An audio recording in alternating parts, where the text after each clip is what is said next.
Very good morning to you. Look at this. It is already a Tuesday. How did this happen? Monday just kind of disappeared from us like that, sort of magically. I'm Ken Rosato. It is July 29th, 2025. Welcome to ONNJ Mornings. We'll take your calls at 888-658-0234, 888-658-0234. Another mostly sunny, hot, humid day, highs upper 90s near 100. Let's head to meteorologist Mike Favetta. A first check of the sweltering Garden State forecast. My basil plants really want to have a word with you, Mike. Oh, do they? I'm sure they do. In They're, Jersey slang, I'm they're sure. green. They're green with anger right now. Green with anger. Well, mine are green with envy because they got the haircut over the weekend. But at least they're Ooh. trying to come back, especially with all of this heat and humidity. Basil, not such a fan of the heat. The gardens, though, those Jersey tomatoes, oh, they are next in line. Loving this heat and humidity as long as you keep them watered. The rest of us, maybe not so much. An extreme heat warning now issued for northeastern New Jersey, those counties shaded in purple, including Bergen, Essex, right down through Union County, even over in Hudson County and eastern Passaic. That's for the feels like temperature of 100 to 105 degrees, lasting through 8 o'clock tomorrow night. Rest of the state up until Atlantic and Cape May County shaded in a shade of orange, and that's the heat advisory, which makes it feel like it's anywhere up to 100 degrees. So a very warm period ahead with the hot weather returning today. Temperatures right now already starting at 81 degrees, and the sun has only been up for a little bit. So we're running a few degrees above the temperature yesterday. Dew points are very warm. It stays humid throughout this afternoon. And with those highs sticking around in the upper 90s and low 100s today, all that sunshine this afternoon really going to make it feel uncomfortable with the heat, haze, and humidity. Remember, temperature is measured in the shade. I think a lot of times we forget that. So even just sitting in the shade, that low 100 is going to feel uncomfortable. Except if you find yourself toward a beach, you get a little bit of a sea breeze today into this afternoon, and then a southerly breeze takes over, making for some very uncomfortable conditions into tomorrow, meaning there will be even more heat and humidity on our Wednesday. It starts to cool down into Thursday with some clouds and showers, and that in turn will deliver a little bit of a cooling effect by the end of the week. But there's your 101 actual air temperature, not a heat index, over toward Hackensack, Newark, down by Trenton and Camden. We're only back in the low 80s tonight. If you think, if Newark started this morning at 81, that's our low, we skyrocket back into the low 100s for tomorrow as well. And there's your Wednesday temperature, 101 over in Hackensack, 100 in Newark. Notice a few storms bubbling up by tomorrow afternoon.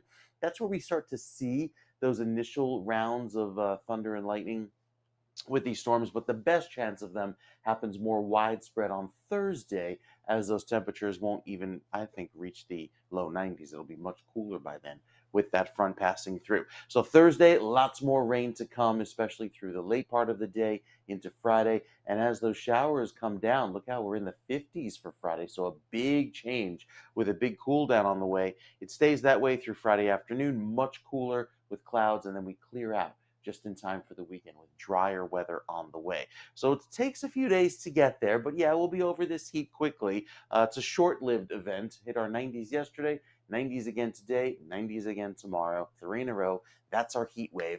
And then by Thursday and Friday, seeing that cooling effect with the rain, but the rain clears out just in time for the weekend. It's weather and news we want to hear for the first weekend in August. We'll give you those details, Ken, coming up in a few minutes.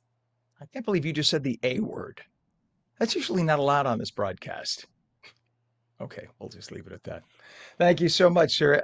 Yeah, but the heat certainly is impacting everybody. I think it's even Yeah. impacting the cameras on the highways and everything. A lot of them are out. That kind of intense heat you just can't avoid. 7:04 right now. Let's take a look at this is mile marker 112.3 Eastern Spur Interchange 16 East, south of the plaza on the New Jersey Turnpike. So that exit, basically in English, that's what takes you to Route 3 to 495 to the Lincoln Tunnel. That right there is about 3 miles from the mouth of the Lincoln Tunnel. Not moving, absolutely stopped. So just make that a note in the back of your head if you want to get into Manhattan. That ain't the way to do it. So you want to avoid the Lincoln Tunnel right now with 25 to 30-minute delays, but certainly with the approach from the New Jersey Turnpike, that is not the way to go. Holland Tunnel is not a bad choice. It's 15 minutes in, and let's take a look right now at the approach, the upper and lower level approaches, 8095 to the GWB. It's heavy, but it is moving slowly. We're told that's about 25 minutes, but I would rather be in 25 minutes of motion than 25 to 30 minutes where you're really jammed and bumper to bumper. So just beware of that. A couple of few other roadways I'll let you know about before we go into news. We have unanticipated construction delays on Route 70, both directions from Route 73 in Evesham Township to Springdale Road in Cherry Hill. One left lane is closed. We have unanticipated construction, Route 9 northbound from West Farm Road in Howell to Elton, Adelphia Road in Freehold. One right lane is closed and the right shoulder as well. And we have an overturned tractor trailer on Route 70, different part of Route 70, eastbound west of 4 Mile Circle in Southampton Township. All lanes are closed. So a lot of that unanticipated traffic occurs when you have that intense heat. It actually causes roadways to buckle. And so we have a lot of that on the roads. That has to be repaired. Obviously, you can't leave that for people to drive on. It can be very dangerous. 7:06 is our time. And if you have been at all awake in the last 18 hours, you know the tragedy that happened in Manhattan. A police officer and at least 4 other people were shot and killed. Several others injured by a crazed gunman who stormed a Midtown skyscraper 6:30 last evening, 6:28 to be specific, when the first call came in, before turning the gun on himself. 27-year-old Shane Tamura walked into the 44-story building which houses the corporation Blackstone and the NFL headquarters, among other major corporations. He was armed with a rifle, an M4. He opened fire. In fact, he opened fire from the minute he got into the lobby of the hotel. That's where he shot the officer. He then proceeded to the 43rd floor where the shooting continued. It's not known why, if he had a reason to get to the 43rd floor or if it was just pressed already and he got out and started shooting. Videos on social media showed people running for their lives. Chilling images showed the gunman, who is from Las Vegas, calmly strolling across the Park Avenue building's entry plaza with an assault rifle at his side before he carried out the carnage. He is a licensed carry holder. He has a licensed handgun that was found in the vehicle, lots of extra bullets, etc. The man worked in security, apparently, in Las Vegas. That's what we know at this point. But he has a history of mental illness. Let's underline that. The police say he has a history of mental illness. So for everybody ready to shout about gun control, gun control, gun control, if you lie on your application and there's no way to check because we have HIPAA laws, this is part of the problem. We're going to have to, I don't know if it's a compromise of HIPAA or something. We have to have some kind of better mental health regulation when allowing people to get gun permits. But look, this is the man right here. He worked as a security officer, but people did say he had a mental health issue, and there is apparently a record of that in Las Vegas. So at least one police officer we mentioned at the scene was shot in the back. He died at a hospital. That officer had 2 boys, and his wife was expecting a 3rd baby. 4 civilians also gunned down, several others injured. After opening fire, Tamura barricaded himself like the coward that he is inside the skyscraper. He was discovered dead from a self-inflicted gunshot wound on the 43rd floor, where other victims were found. Investigators are now trying to determine a motive. 7:09, a tragic loss at Fort Knox, Kentucky, where 22-year-old Rutgers University ROTC cadet Neil Idara of Ridgewood died Thursday during land navigation training. Idara became unresponsive and was airlifted to the University of Louisville, where he was pronounced dead. The cause of death under investigation, with a heat advisory in effect amid high temperatures and humidity there. Described as a dedicated leader, Idara's loss is deeply felt by the Rutgers ROTC community. A U.S. Customs and Border Patrol protection agent from Newport, Michigan, faces serious charges in New Jersey and federal courts. A 51-year-old Harry Marvell Palles III allegedly sent explicit material to an undercover agent posing as a 13-year-old girl in Morris County, even attempting to lure her to run away with him. The communications occurred while he was on duty. In New Jersey, he is charged with attempted sexual assault, child endangerment, and obscenity, among other things. Federal charges include attempted transfer of obscene material to a minor. Police in Washington Township are investigating an armed robbery Sunday night in the Crofton Run neighborhood. Two suspects ambushed a couple on Eaton Drive, striking the man with a handgun and stealing his Rolex, wallet, and cash while holding the woman at gunpoint. Surveillance video captured the suspects fleeing to a car near Fry's Mill Road. Police suspect the couple was followed from Philadelphia. You should contact Washington Township Police if you have any information. 7:10, an Edgewater police officer's early morning patrol July 18th led to a major bust approaching a suspicious vehicle in an Advance Auto lot on River Road. He found two suspects with a 9mm handgun, high-capacity magazine, hollow point ammo, nunchucks, crack cocaine, and drug paraphernalia. One suspect was jailed. The other had an active warrant. The gun is being tested for links to other crimes. We have 71 degrees at 7-Eleven. A Red Bank man is facing 2 counts of vehicular homicide and assault by auto after a deadly crash July 26th in Lakewood. 43-year-old Raul Luna Perez, we reported on this the other day, allegedly crossed into oncoming traffic on Cross Street, colliding head-on with a Nissan Sentra, killing the female driver and an 11-year-old passenger in that vehicle. Another 11-year-old in the vehicle from that other vehicle he hit, allegedly, is in serious condition. He had people in his vehicle, by the way. He and those other people had scrapes and scratches. That's it. Often the case when you have a DWI suspect behind the wheel. Luna Perez is being detained pending a hearing. And employees at Nifty 50's staff in Washington Township called 911 after spotting a man they thought to be intoxicated with his 6-year-old daughter. Police arrested the man whose blood alcohol level, according to police, was nearly triple the legal limit, charging him with DWI. That would be triple, by the way, is 0.24. That could almost kill you, by the way. He was charged with DWI, reckless driving, and child endangerment. Officers ensured the child's safety until family could arrive. The Ocean County Prosecutor's Office is teaming up with local police departments for what is called Goal Zero. That's a high-visibility traffic safety initiative to combat New Jersey's rising traffic deaths. With 299 fatalities statewide in 2025, including 30 in Ocean County alone, the campaign aims at 0 deaths and injuries, similar to New York City's Vision Zero, the idea of changing road rules to try to reduce deaths, but just good intentions. But just understand that in New York City, under Mayor de Blasio, when they did Vision Zero, traffic deaths actually went up. They didn't go down. The point being that if people are reckless, you could have all the laws in the world. People are going to be reckless.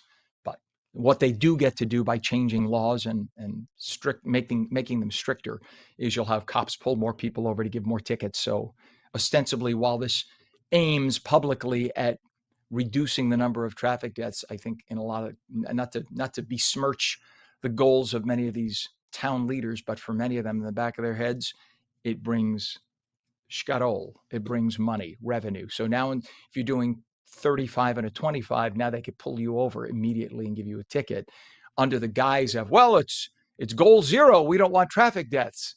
But that's a way of collecting a $300 ticket for the town, oftentimes.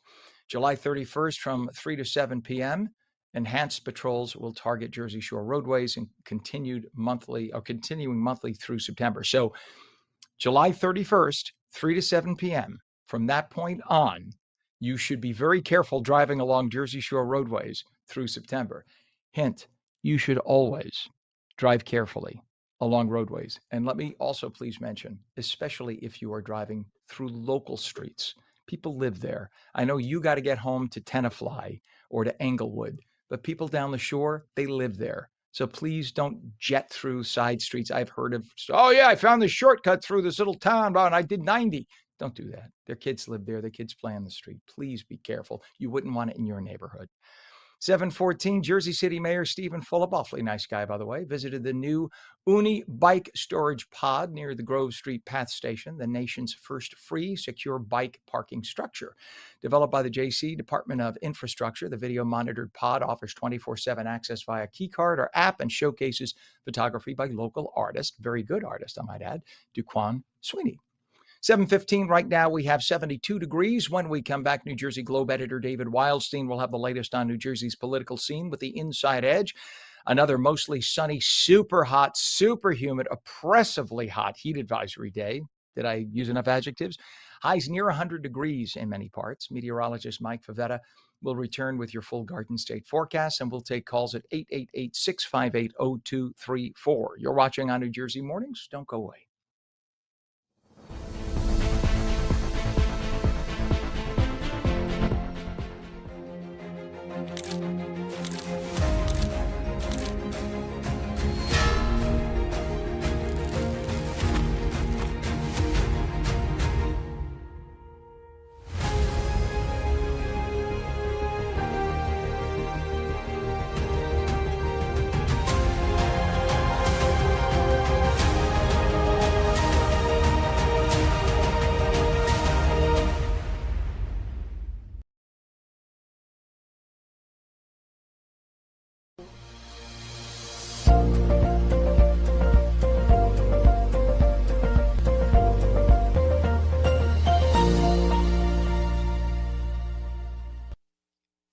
Just as we got all the intense heat we could ever want or not want, emergency crews in Washington Township responded to an HVAC failure that hit the Center for Rehabilitation and Nursing with temperatures nearing 100 degrees. The second floor's air conditioning failed. Of course, heat rises, remember, prompting the safe relocation of 22 patients to the first floor where it was probably 10 degrees cooler. The Washington Township Police, Fire Department, and EMS quickly worked together to get all of those patients to a cool area. Just a reminder how hot it is. And when you're stuck in a rehab bed or a hospital bed, you are literally victim to everybody else, and you have to hope they come and rescue you.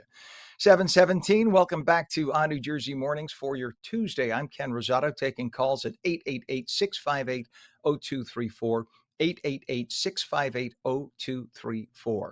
We do have a heat advisory in effect. We'll find out why in just 10 seconds. Another mostly sunny, hot, humid day today. Highs upper 90s, near 100 in many parts. Right to meteorologist Mike Favetta with the oppressively hot Garden State forecast. And again, just a reminder, I hear people throwing around the term heat wave, not understanding that a heat wave officially is 3 days over or 90 degrees or above, right? So we've Sure. gotten two. We'll have two today. Yep. And then if we get tomorrow, which you say is Oh, likely, yeah. we'll have a heat wave. Yeah, we are going to get tomorrow because tomorrow is when the heat peaks, Ken, with the Oof. heat index rising to 102 in Oh northeastern New my Jersey. God. That's prompting the Weather Service to issue the extreme heat warning for the northeastern counties in New Jersey, north and east of the Turnpike. As far as the temperatures at the beaches, that's hot. For a 95-degree beach day, that is warm, even in late July. 96 in Toms River. Head west of the Parkway. It's even warmer for you up by New Brunswick, right there along the Turnpike, 100 degrees down toward Fort Dix and Mount Holly, triple-digit heat. That's not including the humidity, which makes it feel so much worse. Even right now at 7:18, it feels like 84 degrees. That is a typical average afternoon high for the end of July. So very warm weather as our clouds stay at bay today. You see these clouds dissipating quickly. That's clear evidence that the high pressure is in control and preventing any cloud cover from forming today. Clouds need rising air to form. The air high above our heads is sinking, and that subsidence, what it's called, is allowing for the heat to compress and allow for that heat dome to take over yet again. Although brief, only for 3 days, it just makes it feel that much worse. Still need the sunscreen on today, on a day like today, if you can manage to stay out in the sun. The UV index is up at a 9, which is very high. And the dew points, or the temperature where the air is saturated, shows that we will have that tropical-like humidity down toward the shore points with a 75-degree dew point in Atlantic City. That's a rainforest-like going into later tonight into tomorrow morning. It stays very humid again for tomorrow with those dew points in the mid 70s right up through Morristown and Sussex. And then for Thursday, that's where we start to see a little bit of relief, especially by the afternoon. Super humid down toward the shore points. LBI, 78-degree dew point. That's some of the highest we've seen all summer. Even though it's a little bit cooler in northern New Jersey and less humid, that drier air really works in for Friday. And you see even the colors start to change from the shade of dark green to a lighter shade of yellow. Yeah, that indicates that it turns drier on the board going into later on in the week. So by Friday, there'll be plenty of relief, but it just takes some time to clear out all of the humidity. First, we get rid of the heat, then the humidity, but again, that's not till like a Thursday, Friday time frame.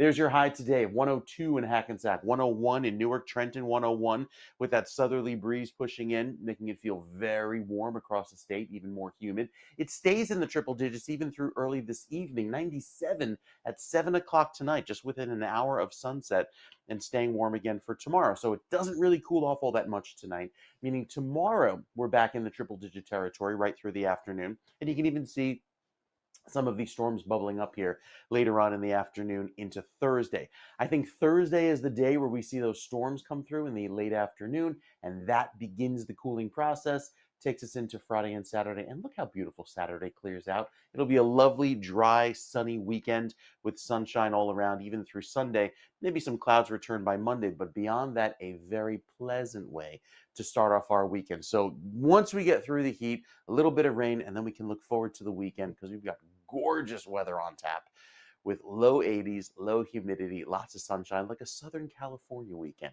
Setting up for the first weekend in August, it'll be a nice treat after we get rid of this oppressive heat and humidity, Ken. And it also is Thank affecting you. air quality too. That's a big Uh, problem. We'll talk more about the air quality, how the smoke particles are creating some hazardous conditions down toward the shore points, some air quality index numbers I haven't seen all summer down in Cape May. We'll show you those coming up. Well, first of all, California, thank you, San Diego. That certainly would be nice to have. The particulate matter, I'm telling you, I think this is why we need to take over Canada as the 51st state, because clearly they don't know how to manage their forests, is because of poor This did not happen when I was a kid, Mike. Never in Mm. my life as a child did I ever hear of particulate matter coming from Canada. And you could trace it right back to poor forest management. Same things happening in California. States that practice forest management, you just don't have the issue like this. It happens, but it does not happen like this. You have dead debris that needs to be cleared. They use excuses, I think, in my opinion, using excuses, 100 excuses, but a lot of it comes down to that. They don't want to spend the money to clear the dead wood and whatnot. Clear it away. You won't have half of this. But most important, let me leave you with a smile. South Florida and all over from Palm Beach County down to the Keys because of this heat. There are billboards up for an HVAC company, for real. And it Okay. shows a middle aged woman, rather attractive. And it says in giant words, "Your wife is hot." And underneath, "Fix your air conditioning." Is that the cutest billboard ad? That's a good one. I, it's a cute ad. It's been up for about 30 years. Anybody who goes to South Florida on a regular basis, you'll see it. But every time I see it, I snap. I have about 100 pictures. I'll send one. Anyway, all right, sir. Thank you very much. Much appreciated. It is 7:23 now. Time for politics from Trenton. Explained like nobody else can do it. Here's New Jersey Globe editor David Wildstein with the Inside Edge. Good morning, everybody. It's Tuesday, July 29th. Welcome to the Inside Edge. Early this morning, Fairleigh Dickinson University released a poll that validates what many of us have believed in recent weeks, that the governor's race is hugely competitive, that it's anybody's ball game. FDU has Mikey Sherrill ahead by 8 points, 45% for Sherrill and 37% for Jack Chitterelli. 16% remain undecided. FDU's pollster, Dan Casino, is a strong and reliable and accurate pollster. I believe his numbers, and those of you who have been paying attention to what I've been saying over the last few months, for better or for worse, know that I've had serious concerns over the precision of polling. This is not a 20-point race. FDU makes more sense. The primary was 7 weeks ago. Not all the wounds of a $125 million contest have completely healed, but it's pretty close. The rank and file have largely coalesced behind the nominee. 86% of Republicans are for Chitterelli. 87% of Democrats are for Sherrill. And among independents, it's Sherrill 30, Chitterelli 23. That means more than 4 out of 10 independents remain undecided. Now, here's an experiment that Casino did that was really interesting. After an initial ballot test, he split the sample into 2 groups, one on local issues and one on national issues. Casino asked the first group about energy costs, flooding, even the dreaded New Jersey transit. He kept true to the modern day founding fathers' vision that gubernatorial elections run in odd years and off years to avoid the coattails of Washington. And in this case, Chitterelli gained 7 points among independents. But when Casino shifted the discussion to Donald Trump and national issues like immigration, in other words, dealing with some realities, Chitterelli lost 4 points among independents. Jersey's got 830,000 more Democrats than independents. The numbers don't lie. That means, and this is not a secret, so don't mistake me, is smart for just stating the obvious. Jack Chitterelli needs to win Democratic crossovers and dominate independents in order to win the election. But make no mistake, this poll doesn't assume any turnout models.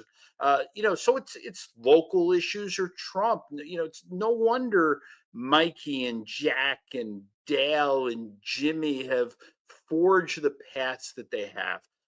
And remember, the FDU poll is just a snapshot in time. No real money has been spent yet. And so everybody, this is what campaigns are for, to give two candidates an opportunity to persuade the persuadable that they should either focus on local issues or national ones. That's it for today. Thanks for listening. I'll be back tomorrow. Thank you, David. David is our treasure. We love David Wildstein. We appreciate him all the time. It is 7:27 right now. Controversy in New Jersey's governor race as Republicans slam Democratic nominee Mikey Sherrill for flip-flopping on her support for New York City's mayoral candidate Zohran Mamdani. After suggesting that she would back Mamdani post-primary, Sherrill now claims neutrality. You can understand. GOP nominee Jack Chitterelli accuses her of gaslighting voters, saying, quote, roll the tape. You said it. You own it. A digital ad from Chitterelli's campaign highlights the issue, especially after last night, the tragedy that happened in Manhattan last night. You had a guy with guns coming in, shooting up a building.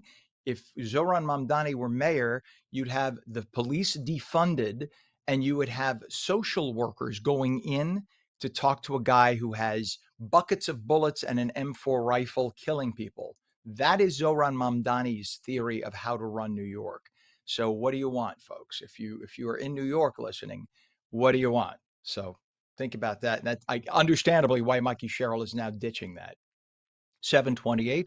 A New Jersey defendant, Julien Giraud Jr., indicted on drug and weapons charges, challenging acting U.S. Attorney Alina Habba's authority, claiming her appointment by the Trump administration violates federal law.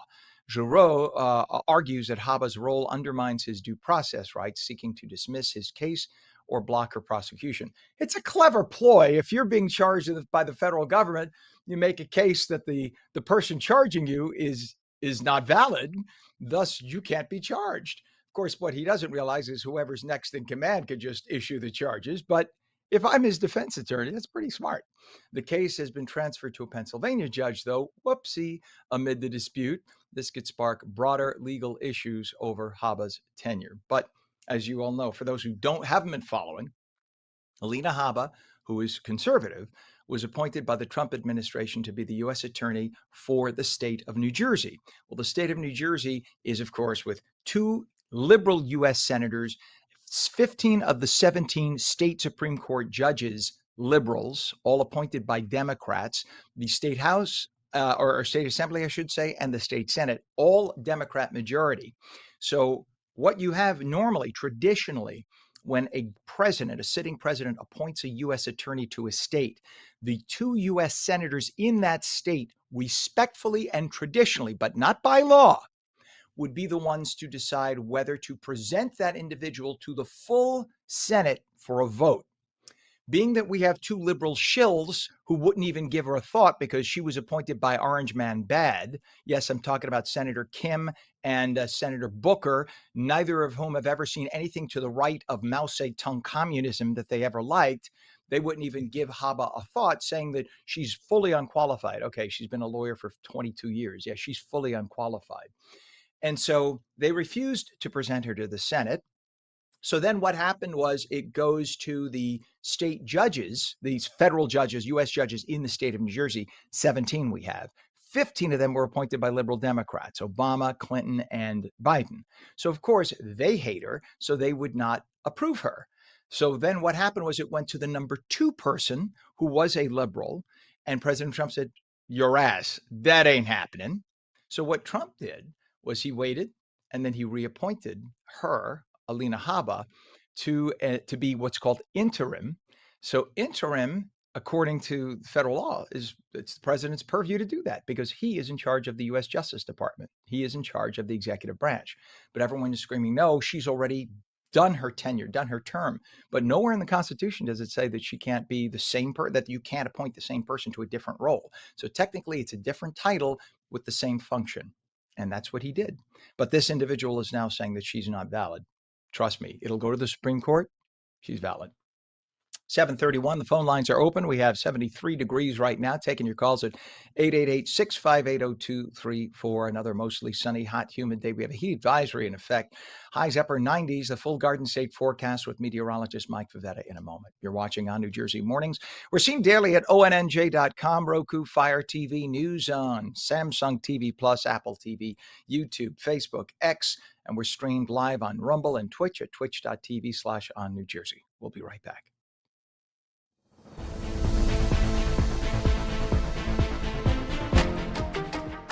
Hi, I'm Jeanette Hoffman, host of Energy Matters. Join me every night at 6 p.m. where we're discussing energy affordability, challenges, and solutions with stakeholders and elected officials. Join me weekdays at 6 p.m. on Energy Matters on ONNJ.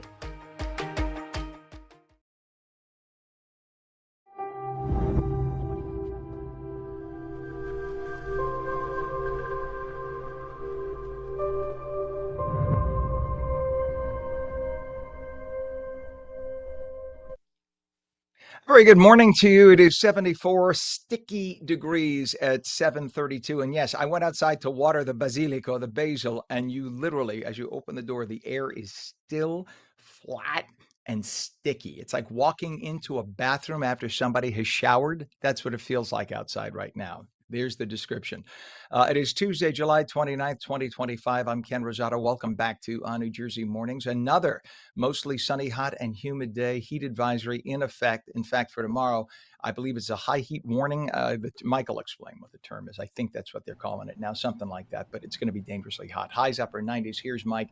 Is that what they call it now? A high heat warning or extreme heat Oh, warning? they just give it a superlative, Ken. They call it Highest? extreme heat warning. Yeah. And valid. Yeah. If you're, Because I mean, if you're young and in good shape, it's dangerous to spend Sure. time outside in this heat. But Yep. if you have any age, weight, medical condition, do not Mhm. literally, I mean, Right. serious as a heart attack, so to say. I hate to use that that analogy, but do not experiment with going out doing any kind of exercise, gardening in the middle of the day. Yeah. Not a good, or even laying out on a hot beach. Not a good idea.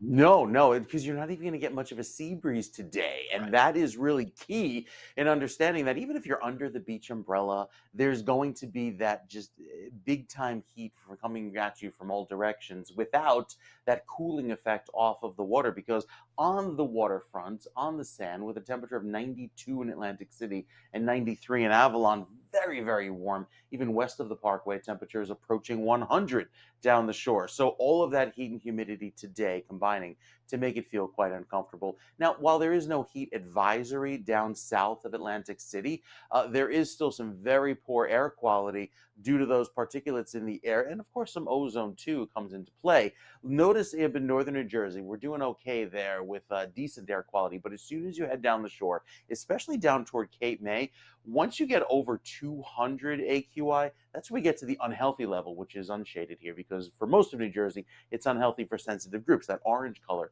statewide. And again, Part of the reason for that is that particulate matter, which is coming from not just the Canadian wildfires. There you see all of the red dots up in Saskatchewan and Alberta, showing where those wildfires are originating and the plumes of smoke as a result. But there's also some wildfires out west in the Rockies, and all of those winds in the upper atmosphere are steering those particulates in our direction.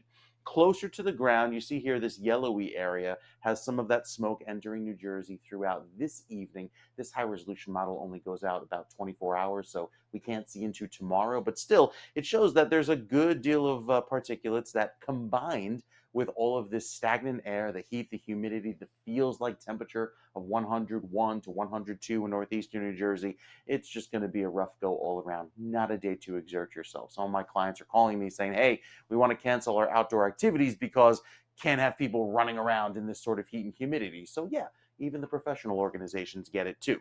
Even throughout tomorrow, with the heat and humidity culminating in our third day in a row of 90+ degree heat, have to wait till Thursday. And Thursday afternoon, I think, really will be telling, especially when that front slides through. We'll be in, check this out, 64 degrees by 2 o'clock in the afternoon on Thursday, with those showers and storms coming in, but still just about 100 miles to the south. Look at that, almost 40 degrees hotter, at least in a feels like temperature, because that's how long it takes for the front to push on through. So there's a big difference here in terms of where we see the heat on Thursday and where it already starts to cool down. And then by Friday, the front does its job and clears down to the coast, making it feel much more cooler into the upcoming weekend. So plenty of heat and humidity today, probably setting another temperature record, the old one set back in 1949, given how warm it is this afternoon.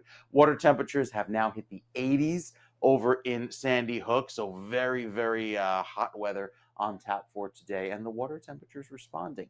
Again, if you're going to the beach, got to play it safe, especially if you're sensitive to the heat. It's going to be a real scorcher, and out on the water, plenty of waves there, but again, no rip currents going into this afternoon, just a low risk thanks to the calm breezes.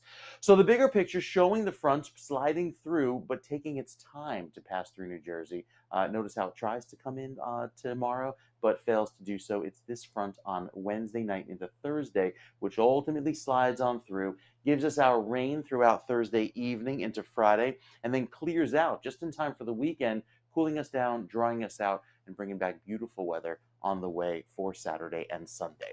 So we wrap up the heat tomorrow night, bring back cooler weather with some showers and storms on Thursday, specifically in the afternoon, and then by Friday, the last of the rains exit from north to south.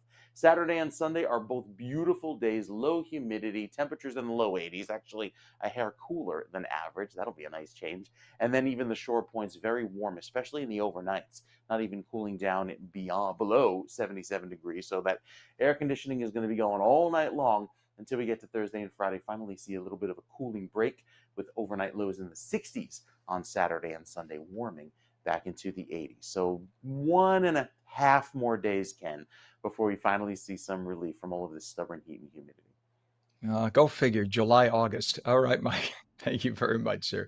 Much appreciated. It is 7:38 right now and 73 degrees. Very, very sticky. We do have a lot of traffic in the area to talk about right now. Let's go first to the, let's see. Let's do the mile marker 112.3, Pam, Eastern Spur Interchange 16 East south of Plaza. So now it looks like it's starting to lighten. Now, if you look at the vehicles more to the left, they're in a straight line, bumper to bumper. The vehicles on the right are the ones headed to the Lincoln Tunnel. There was a disabled vehicle in the South Tube, and that was causing bumper to bumper delays. In fact, the last time we showed you that, nothing was moving toward the right. You can see it's now starting to move. They cleared that disabled vehicle, although we're told it's still 30 to 40 minutes now crossing into Manhattan on the Lincoln because of that former disabled vehicle. But I think everybody started bypassing it, going straight on I-95, probably headed toward the Holland Tunnel. That's why those people are now in bumper to bumper more toward the left to avoid the Lincoln. Now look for the Holland Tunnel to build in the next 15 minutes when we do the next report. That's what's going to happen. But as you can see, it's probably better take your chances and go back to the Lincoln because now that disabled vehicle was cleared. We have an unanticipated amount of construction now in both directions from, this is on Route 70 and this is in Evesham Township. by Springdale Road, and that goes to Cherry Hill. The left lane of the 2 lanes are closed.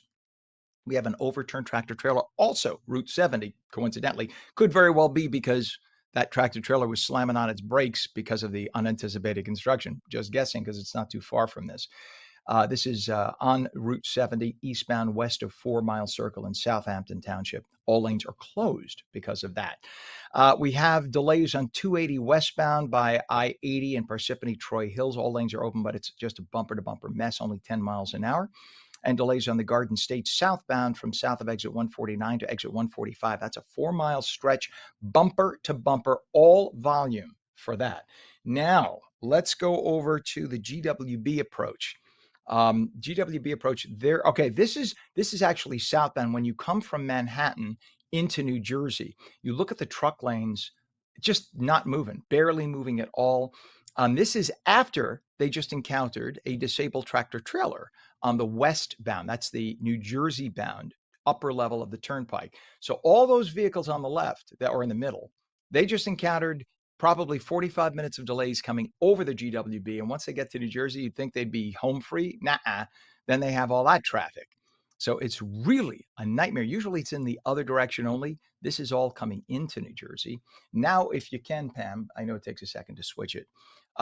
We're looking at the shot into Manhattan. It's actually much better than the shot out of Manhattan into New Jersey. The shot into New Jersey is terrible.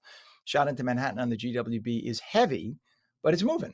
It's moving. So it's about 30 minutes at the GWB. So the worst this morning is the Lincoln right now, but it will get better because the disabled vehicle's been moved. Lincoln is 40, GWB is 30, Holland currently is 15 to 20, but that will change as those cars we showed you a moment ago are now headed there, just so you know. A lot of traffic, and we got a lot more we didn't even report. That's how much we have. 741 right now, 74 degrees. A police officer and at least 4 other people were shot and killed, several others injured by a crazed gunman who stormed a midtown skyscraper 6:30 last evening before turning the gun on himself. 27-year-old Shane Tamura walked into the 44-story building, which houses the corporation's Blackstone and the NFL headquarters, among other things. He was armed with a rifle. He opened fire, then proceeded to the 43rd floor where the shooting continued. Videos on social media showed people running for their lives. Chilling images showed the gunman, who's from Las Vegas. He's a security guard at a casino, of all things, there. So he has a carry permit, of all things. He's calmly strolling in the video across Park Avenue, across the building's entry plaza with an assault rifle at his side. Imagine seeing that. It's surreal if you're on Park Avenue, seeing somebody with a 3-foot-long assault rifle. And then he carried out the carnage. At least one police officer at the scene was shot in the back. This young officer, only in his 30s, he's only been on the force for 4 years or so, 4.5 years, has 2 children rather, and a third on the way, 2 boys and a third on the way. And his wife is now left a widow at a young age. That poor officer was shot in the back by this coward. That officer died in the hospital. 4 civilians also gunned down, several others injured. And after opening fire, Tamura barricaded himself like the coward that he is and was. Inside that skyscraper, he was discovered dead from a self-inflicted gunshot wound on the 43rd floor, where other victims were also found. Investigators are now trying to figure out what the motive was. It could just be that he was nuts, because he apparently got in his car in Vegas. He missed his scheduled work shift, and he just drove straight through a day and a half till he got to New York and just started shooting. So who knows what provoked it? Who knows? 743, a tragic loss at Fort Knox, Kentucky, where 22-year-old man, Rutgers University ROTC cadet Neil Adara of Ridgewood, died Thursday during land navigation training. Adara became unresponsive and was airlifted to the University of Louisville, where he was pronounced dead. The cause of death is under investigation, with a heat advisory in effect there amid high temperatures and humidity. Described as a dedicated leader, Adara's loss is deeply felt by the Rutgers ROTC community. 743 now. A U.S. Customs and Border Protection agent from Newport, Michigan, facing serious charges in New Jersey and federal court. 51-year-old Harry Marvell Pelez III allegedly sent explicit material to an undercover agent posing as a 13-year-old girl in Morris County, even trying to lure her to run away with him. The communications occurred while he was on duty. In New Jersey, he's charged with attempted sexual assault, child endangerment, and obscenity, among other things. Federal charges include attempted transfer of obscene material to a minor. 744. Police in Washington Township investigating an armed robbery Sunday night in the Crofton Run neighborhood. 2 suspects ambushed a couple on Eaton Drive, striking the man with a handgun and stealing his Rolex, wallet, and cash while holding the woman at gunpoint. Surveillance video captured the suspects fleeing to a car near Freeze Mill Road. Police suspect the couple was followed all the way from Philadelphia into New Jersey. You should contact Washington Township Police with information. An Edgewater police officer's early morning patrol July 18th led to a major bust. Approaching a suspicious vehicle in an Advance Auto lot on River Road, he found 2 suspects with a 9mm handgun, high-capacity magazine, hollow point ammo, nunchucks, crack cocaine, and drug paraphernalia. 1 suspect was jailed. The other had an active warrant. The gun is being tested for links to other crimes. 745, a Red Bank man is facing 2 counts of vehicular homicide and assault by auto after a deadly crash July 26th in Lakewood. 43-year-old Raul Luna Perez allegedly crossed into oncoming traffic on Cross Street, colliding head-on with a Nissan Sentra, killing the female driver and an 11-year-old passenger. Another 11-year-old is in serious condition. Luna Perez is detained pending a hearing. And employees at Nifty 50 staff in Washington Township called 911 after spotting a man they thought to be intoxicated with his 6-year-old daughter. Police arrested the man. His blood alcohol level, they say, was nearly triple the legal limit, charging him with DWI, reckless driving, and child endangerment. Officers ensured the child's safety until the family could arrive. It is 7:46 right now, 73 degrees. When we come back, Eric, the travel guy Hastings, takes us on a trip to Colonial Williamsburg. It is 7:46, and we'll be right back.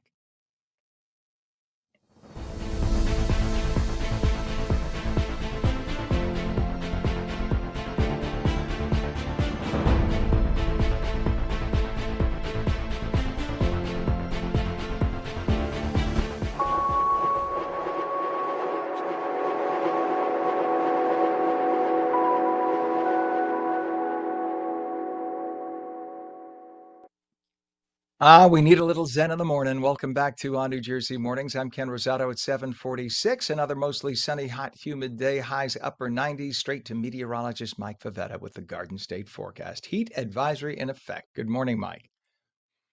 Extreme heat warning in the northeastern corner of the state. So New Jersey has it all today, especially if you're looking for some hot heat and humidity, with the temperature reaching 100 up in Hackensack. That does not include the humidity. That's not a heat index. Actual air temperature, triple digits, even out toward Jersey City, 98 degrees, 99 in Newark. This is heat and humidity that we're not exactly used to, especially given how it's lowering the air quality. Right now, air quality is worsening, and it will continue to decline through this afternoon, with the average air quality across New Jersey in the 150s, which is unhealthy for sensitive groups, and that means those with respiratory issues, with asthma, etc. There will be some areas along the coast that get to that unhealthy level later on today. So as we approach the peak of hurricane season, keeping an eye down in the tropics, and right now we're pretty quiet for the Atlantic. It's the Pacific that has some activity, that you see those areas of red and yellow as some of those storms move out into open water. Now, our forecast for at least the next few days keeps the waters in the Gulf of Mexico quite warm, but this is only about 4 degrees warmer than Sandy Hook's water temperature. So yeah, some of that warmth is even spreading up here to New Jersey. By the way, the first 2 weeks of August look to be slightly warmer than average, as is the case for most of the rest of the country. Very warm weather, especially down toward the desert Southwest. And then here in New Jersey, slightly drier than average conditions taking over for the first week of August. So likely seeing some lesser chances of rain as we head into the first part of next month. The heat continues into tomorrow with a high of 97. That'll be our 3rd day in a row of 90+ degree heat. And then Thursday, cool it down with some storms in the afternoon. That rain lingers into Friday, but does a great job of getting rid of the heat. 76 degrees only as the high. And then Saturday and Sunday warms back into the low 80s with low humidity, dry air, and really beautiful weather this upcoming weekend. Can't really escape the heat down toward the beaches. Low 90s for you at the shore points with those storms on the way for Thursday and Friday. The beach weekend, however, looking spectacular. First weekend in August, lovely. I think they'll be crowded, Ken, as we head into this weekend, because to have 2 day solid days in a row of gorgeous weather, both days, Saturday and Sunday, and during the peak of vacation season, right? August, people look at the calendar, go, oh, we got to get to the beach. There's only a few more weekends left in unofficial summer. I think this weekend will really be a gem for those looking to escape and get down toward the waterfront. It's also nice too because after a little bit of rain, you tend to see those bacteria numbers rise, but there shouldn't be that much rain. So I think even the water will look nice and clear into this weekend, Ken. There you go. Good deal. All right, Mike. Thank you, sir. It is 7:49, 74 degrees. We pre-taped the following interview because you're going to see me transform from this outfit to a different one. So I don't want to mislead anybody. But nonetheless, a fun interview with Mike talking about the intense heat. If you're thinking about getting away, August is a big travel month, obviously. So think this. We have some advice. Where are you headed this summer? If you're looking for a road trip not far from New Jersey, Eric Hastings, aka EricTheTravelGuy.com. Hastings, that's Eric with a K. He says to check out Colonial Williamsburg. Vacation for some people is laying on a beach with a pina colada, and for other people, it's learning about culture and having a whole cultural immersion experience. That's one of my favorite things to do. My husband, even more than me, but when we go to Europe, it's like I sometimes want to enjoy the beach, and he has an agenda that's 20 pages long. But nonetheless, when you're there, you might as well learn. So with us right now is our dear friend Eric, the Travel Guy Hastings. That's EricTheTravelGuy.com for his website, Eric with a K, also the host of his wonderful series Beyond Your Backyard. Good morning to you, Eric Hastings. Good to have you on. Good morning, Ken. Always good to see you, my friend. So you talk about culture immersion, and one of the greatest places in this country for culture immersion is Colonial Williamsburg. Might as well learn about our country, and you have been there. That's in fact one of the first in your series of Beyond Your Backyard that you did. Talk about what it was like to be there and what it's like for a visitor. Well, first of all, thank you for bringing up some video from what appears to be like 1979 when I was like 12. But, look, I look back at video of that first season, and I think, listen, I don't think this is travel confession, Ken, but I think we should talk about this for just a second. You talked about Beyond Your Backyard, and Yes. and people say all the time, still to this day, they say to me, Eric, you have the greatest job in the whole world, and I can't argue with them because I do. I love making that show. However, I will tell you, as you know, Ken, traveling for a living, frankly, is really annoying. It's stressful, it's annoying, it's expensive. You don't get to be in the place that you're talking about being because you're in a hotel, you're on an airplane, you're in a train, you're in a car rental, you're in an Uber, you're fighting the weather, you've got people pointing cameras at you all day long, you're on in front of lights, you've got wires all over you with microphones. It's very annoying, it's very stressful. Frankly, just thinking about it stresses me out. But Ken, I'm telling you, I love doing it. And it's worth the sacrifice. Yes, I know, friends, sacrifice.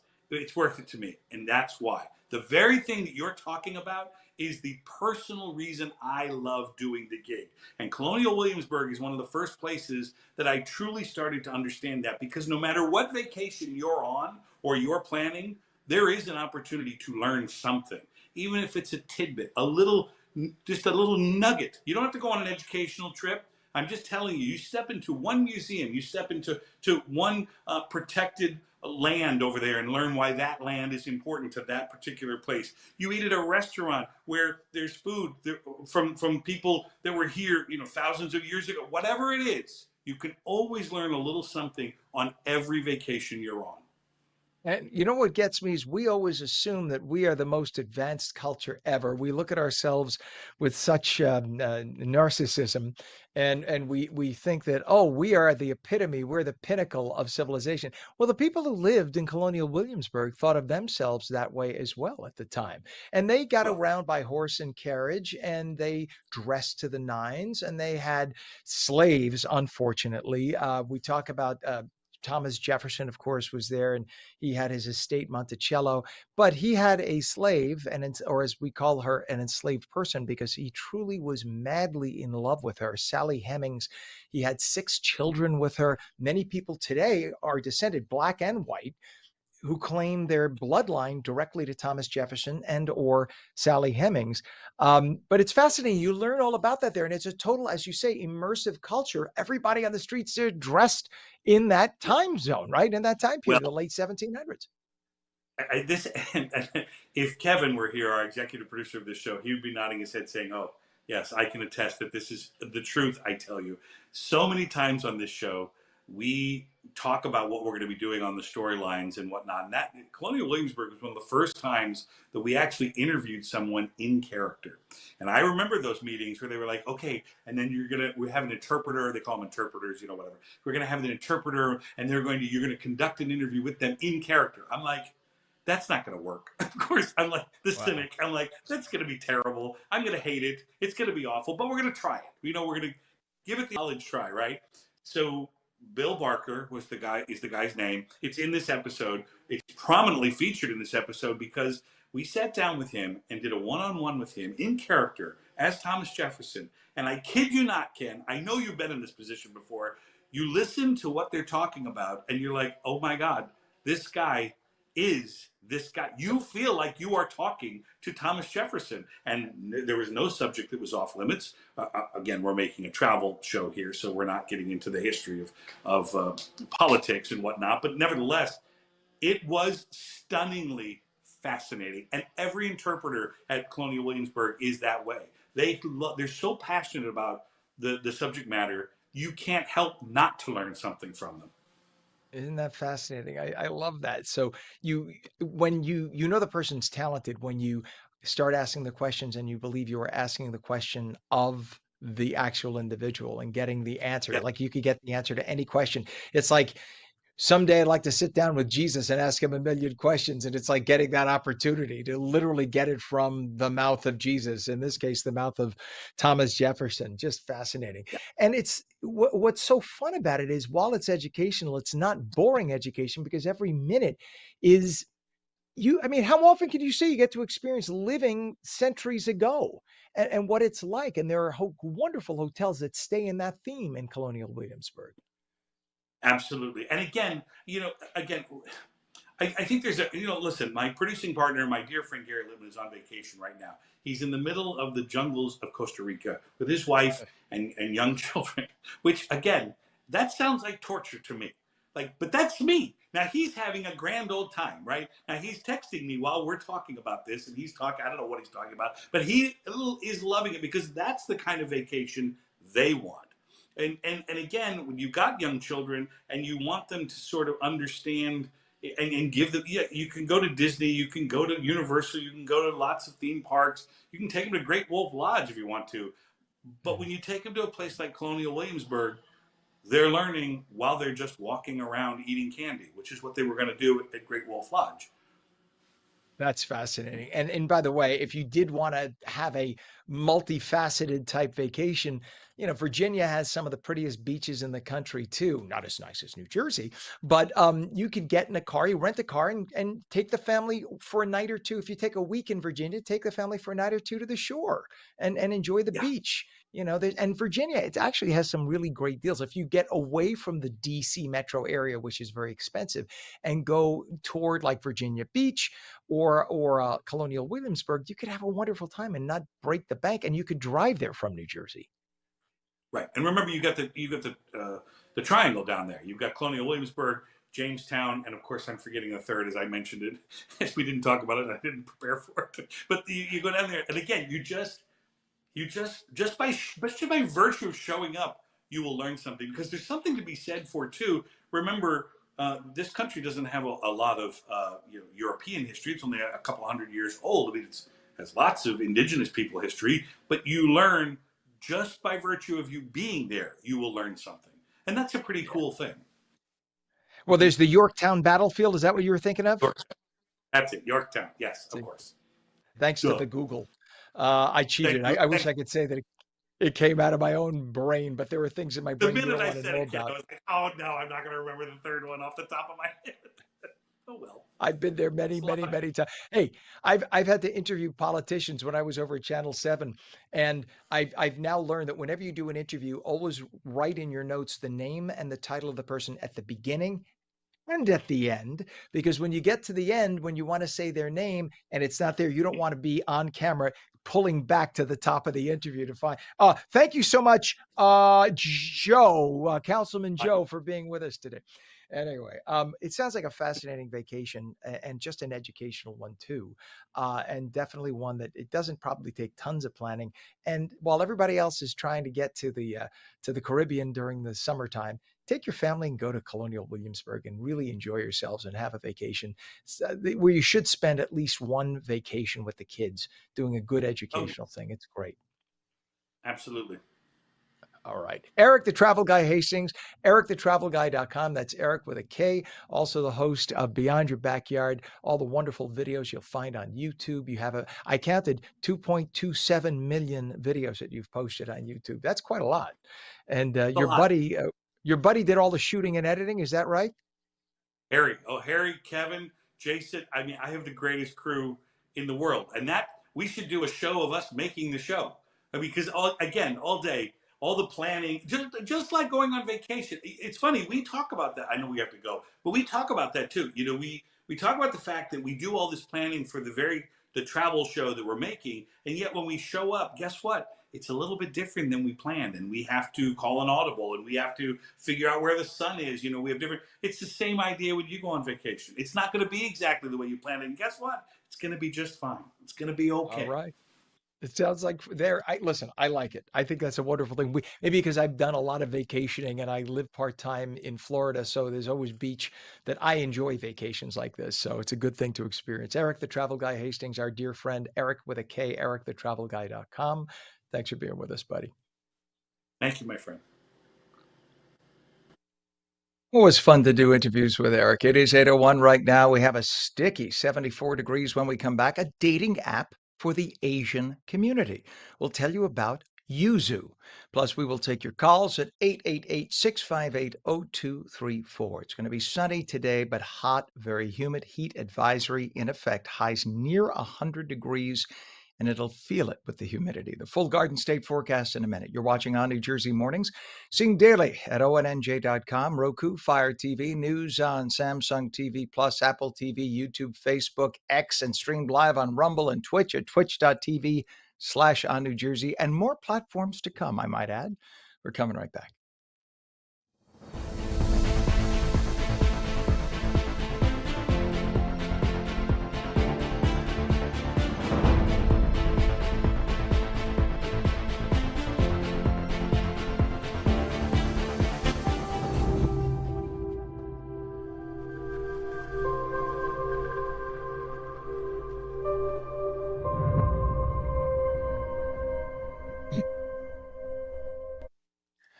A very good morning. It is 8:02, Tuesday, July 29th, 2025. Almost done with July. Welcome back to ONNJ Jersey Mornings. I'm Ken Rosato, taking calls at 888-658-0234. Heat advisory in effect. Another mostly sunny, hot, very oppressively humid day. Highs upper 90s. Meteorologist Mike Favetta has the details with the full Garden State forecast. Good morning, Mike. Good morning, Ken. Yeah, the heat advisory posted for New Jersey, the extreme heat warning for the northeastern corner of the state, shaded in pink. That goes until tomorrow evening for a feels like temperature of 100 to 105 or greater at times. It's going to be a warm one, even with temperatures beginning at 82 degrees in Newark. That's an actual morning low. So with our average afternoon highs already starting our day, you know it's going to be hot through this afternoon. Temperatures are just about as warm as they were yesterday, give or take a degree or two, but it's the humidity that already at this hour is quite oppressive. Dew points in the 70s statewide, making it feel very, very humid. So throughout the afternoon, with all of the clear sky, we stay dry today, but there's very little movement in the air. The winds will be light, maybe a gust of breeze from the south off of the water down toward the beaches by 3 or 4 this afternoon. But again, it doesn't make it inland, and that just keeps that humidity and heat locked in place even through tomorrow. with that stagnant air sticking around throughout Thursday. Then we finally see the front push through on Thursday afternoon with some showers, and that'll eventually cool us down to later on in the day. Notice with the futurecast getting up to 101 in Newark, 101 in Hackensack, a very hot afternoon throughout this evening. We stay warm, and tomorrow, another round of triple digit heat on the way for the big cities in New Jersey, 90s elsewhere. It's Thursday that the showers and storms begin to arrive. I think cloudy in the morning, storms arrive in the afternoon, and that starts the cooling process, especially with these downpours that slide through with a front. Is there a flooding potential? Of course, because there's slow moving storms that last right through Thursday evening. And coming off on the heels of some very heavy rainfall just days ago, I think everyone in New Jersey is kind of keep their eyes peeled to the forecast on Thursday afternoon, given the flash flooding threat. Friday sees a much cooler day. We're only in the 60s and low 70s throughout much of the afternoon because the front does its job and cools us down. It'll clear out the skies for a cool start to the morning on Saturday, only warming up to a high in the low 80s. So a nice dry finish to the work week and a beautifully sunny weekend ahead with low humidity. So we're halfway through the hump of the heat, and then we bring on the little bit of rain before a gorgeous weekend to enjoy. We'll give you those details on the weekend forecast, Ken. That's coming up in a few minutes. All right, looking forward to it or not. Hey, well, the weekend at least. That's always good. Even if it's a hot weekend, we're looking forward to that. Thank you, Mike. It is 8:05 right now, 75 degrees. We take a look at some of the traffic. We were talking about this issue earlier with the approach to the Lincoln Tunnel. There was a disabled vehicle in the South Tube earlier, and that was causing bumper to bumper traffic, backing up all the way about 4 or 5 miles into New Jersey. We take a look right now at the New Jersey Turnpike mile marker 112.3 Eastern Spur Interchange 16 East south of Plaza. So this is where the people from the New Jersey Turnpike are trying to get off to get onto Route 3 just before the merge with 495. And earlier it had lightened up a little bit. Now everybody went back. They started to avoid and going to the Holland Tunnel. Now they're back to the Lincoln, and take a look at the traffic now going into the Lincoln Tunnel. So from this point on the Jersey Turnpike to the Lincoln Tunnel, that's about 3.5 miles roughly, and it is heavy the entire way right now. So just beware of that. You got 35 to 40 minutes into the city via the Lincoln. The Holland Tunnel is only about 15 to 20. That's a better bet. And we take a look at the GWB in just a moment. We'll show you that. That's actually not as bad. It's heavy, but it is moving. At least both upper and lower levels. There are no problems reported, just volume. So that's there. Oh, or maybe I spoke too soon. Oh no, the trucks are moving. They're just heavy. Okay, so we are told that it's about 20 to 30 on the GWB. It's the lower levels a little heavier, which is what that is, than the upper level. So take the upper level if you can into Manhattan via the GWB. We have outside agency assist. That means a tow truck was authorized to come in on both directions, causing issues both directions on the Garden State Parkway, down at Aberdeen Township, Garden State Parkway at exit 117, that is. Overturned tractor trailer Route 70 eastbound west of 4 Mile Circle in Southampton Township. And we have now reported delays on the Turnpike Western Spur northbound from the southern mixing bowl to south of I-280 in Newark with a 2-mile delay. 8:07 is our time. There is a dating app just for the Asian community. It's called Yuzu. Cindy Lim is the head of brand at Yuzu. The app recently released its 2025 Travel Vibes Survey, diving into how Gen Z is navigating summer travel, dating, and cultural connection. Good morning to you, Cindy. Good to have you on. Good morning. Nice to meet you. Nice to meet you. And for those who are unaware, yuzu is a citrus fruit, right? It's like, and it's usually common in much of Asia. I only know because I'm a cook, and it's hard to find them, but they're great when you can find them. That aside, so what a great idea, great name, and it's a smart idea for an app for people looking specifically within the Asian community. As a local, what are New Jersey Gen Zers looking for this summer, and how does yuzu help make that happen? Yeah, so to reiterate, Yuzu is a social and dating app designed for the Asian community. So you can not only make friends, but also find dates on Yuzu. And what we did a travel vibes survey within our Yuzu community. And for New Jersey locals, what we found is that people really want intentional connections and want to connect over culture, as well as want to go to cute cafes and museums and have cultural immersion when they go on dates. What we also found is that Gen Z are getting tired of going on more romantic dates and want more casual, friendship based dates. Maybe it can start as friends and go somewhere, and they really want something that they can both culturally immerse into, whether it's going to museums or anime cafes versus going on one romantic dates from the beginning. You know, what I really like about this is it embraces the Asian community as a unique subset of all of what is America? America is a number of subsets that make up the whole. And I think for decades we've been afraid to celebrate and embrace the different subsets. So everyone had to unify and be one, and then unify and be one. But the problem is that's not what America has been traditionally, right? America has had a little Italy, it has had a Chinatown. That's the beauty. Maintain your cultural identity, and at the same time, you are part of the fabric of the greater society.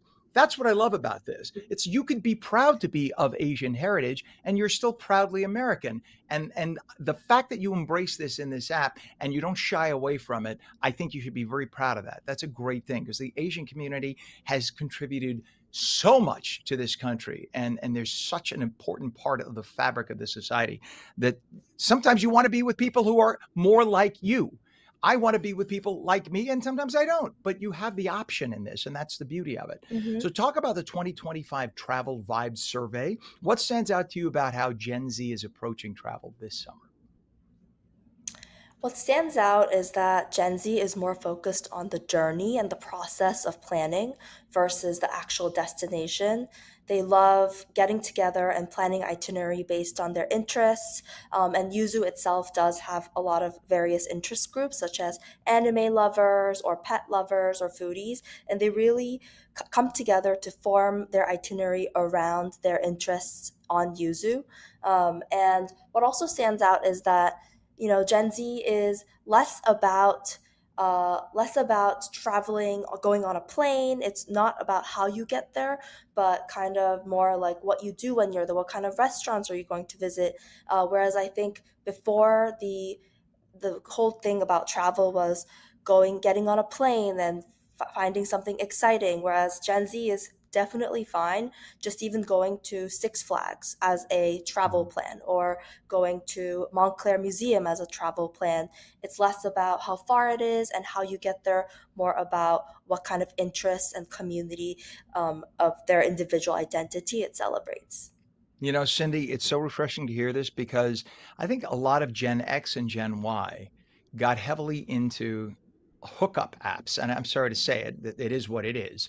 Apps that are literally just for purposes of sex. Gen Z is a different group. I know from nephews and nieces, Gen Z is very much more I don't want to say entirely wholesome, you're human, but much more of a wholesome group. It is so nice to see. I don't know if it's because of the pandemic, but Gen Zers actually like to do things as opposed to let's hook up. It's refreshing. It's good to see. And the idea that you can go in a non-committal status, let's just go and have fun. Let's just go and have a cup of coffee. Let's go and talk anime. And anime I know is big. I don't mean to stereotype, but I know it's huge in the Asian community. I have friends who live anime, and it's an amazing thing. And I just think that that's so refreshing. And thankfully, you have an app for that. I know they tried to do it with a different app called It's Just Lunch, which was like middle-aged, mostly like white suburban women, that kind of a thing, where a lot of them divorced or looking second time around, but it was just about no commitment. Let's just have a lunch, and we'll see how we feel. Smart. Mm. It's good that you have this. Have you had any input from people so far since the app has been out, good or bad? Like, what have you heard from people using it? Oh yeah, I hear from the community a lot. We have a lot of community events in throughout the large metropolitan areas, primarily in New York, LA, and SF. We did have an event in New Jersey before, and when we do these gatherings, it is exactly what you said: Gen Z coming together and cake decorating or floral decorating. Just like very wholesome activities versus that hookup culture. And so many Mhm. people show up and are excited to come. And what I've seen is that a lot of people just come casually and then become something. Like still people are coming onto these social apps because they want to seek a relationship, but they come and actually become friends over interest first and then form into relationships. And I've seen 5+ cases where they personally DM'd me on Instagram or Yuzu's account on Wow. Instagram saying how thankful they are for Yuzu app for existing. So definitely have been seeing results from the app's presence, as well as we do also take into our community's inputs when we think about the improvements we want to make on the app. I love it. So, that's I was a Catholic priest for a number of years, and I could show you the couples who met that way over a topic they liked or went together with other couples, and they're still married. Those are the people who were together for the long haul because they didn't start out with the idea of I'm going to meet this person to marry them. They started out with, oh, let's go see a movie. And then they liked each other and they learned about each other and they talked to each other. And that is what is healthy. That's a very healthy, good way. If you want longevity in a potential relationship, you go with just expectations of enjoying a common fun thing to do together and see where it goes from there. I'm so glad you guys did this. How can people get involved or download YouTube? Yeah, so we're on the App Store, we're on the Google Play Store. If you type in Yuzu, it'll probably show up maybe first, hopefully first.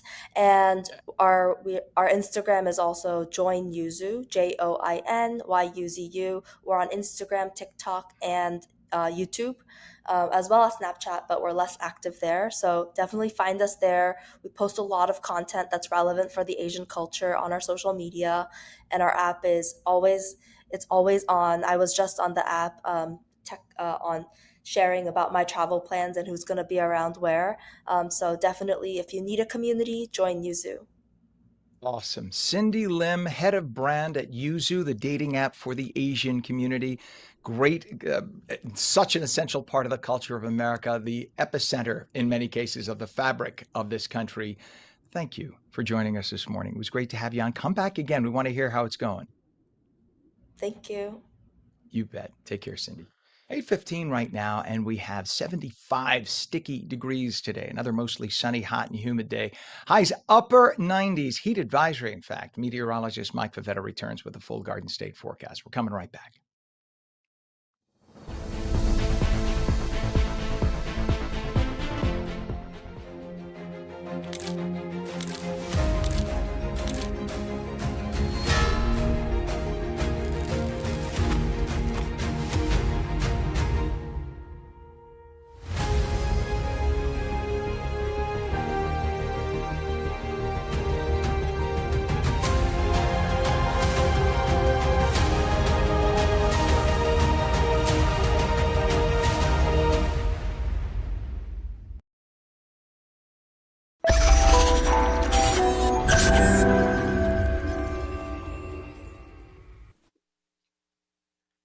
And welcome back to New Jersey Mornings. I'm Ken Rosato. It's 8:16, taking calls at 888-658-0234, 888-658-0234. We have a heat advisory in effect, another mostly sunny, hot, humid day, oppressively hot.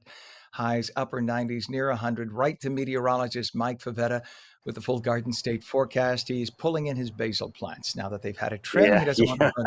Morning, Mike. It's all about keeping everything hydrated. The gardens and yourself, Mhm. important on a day like today.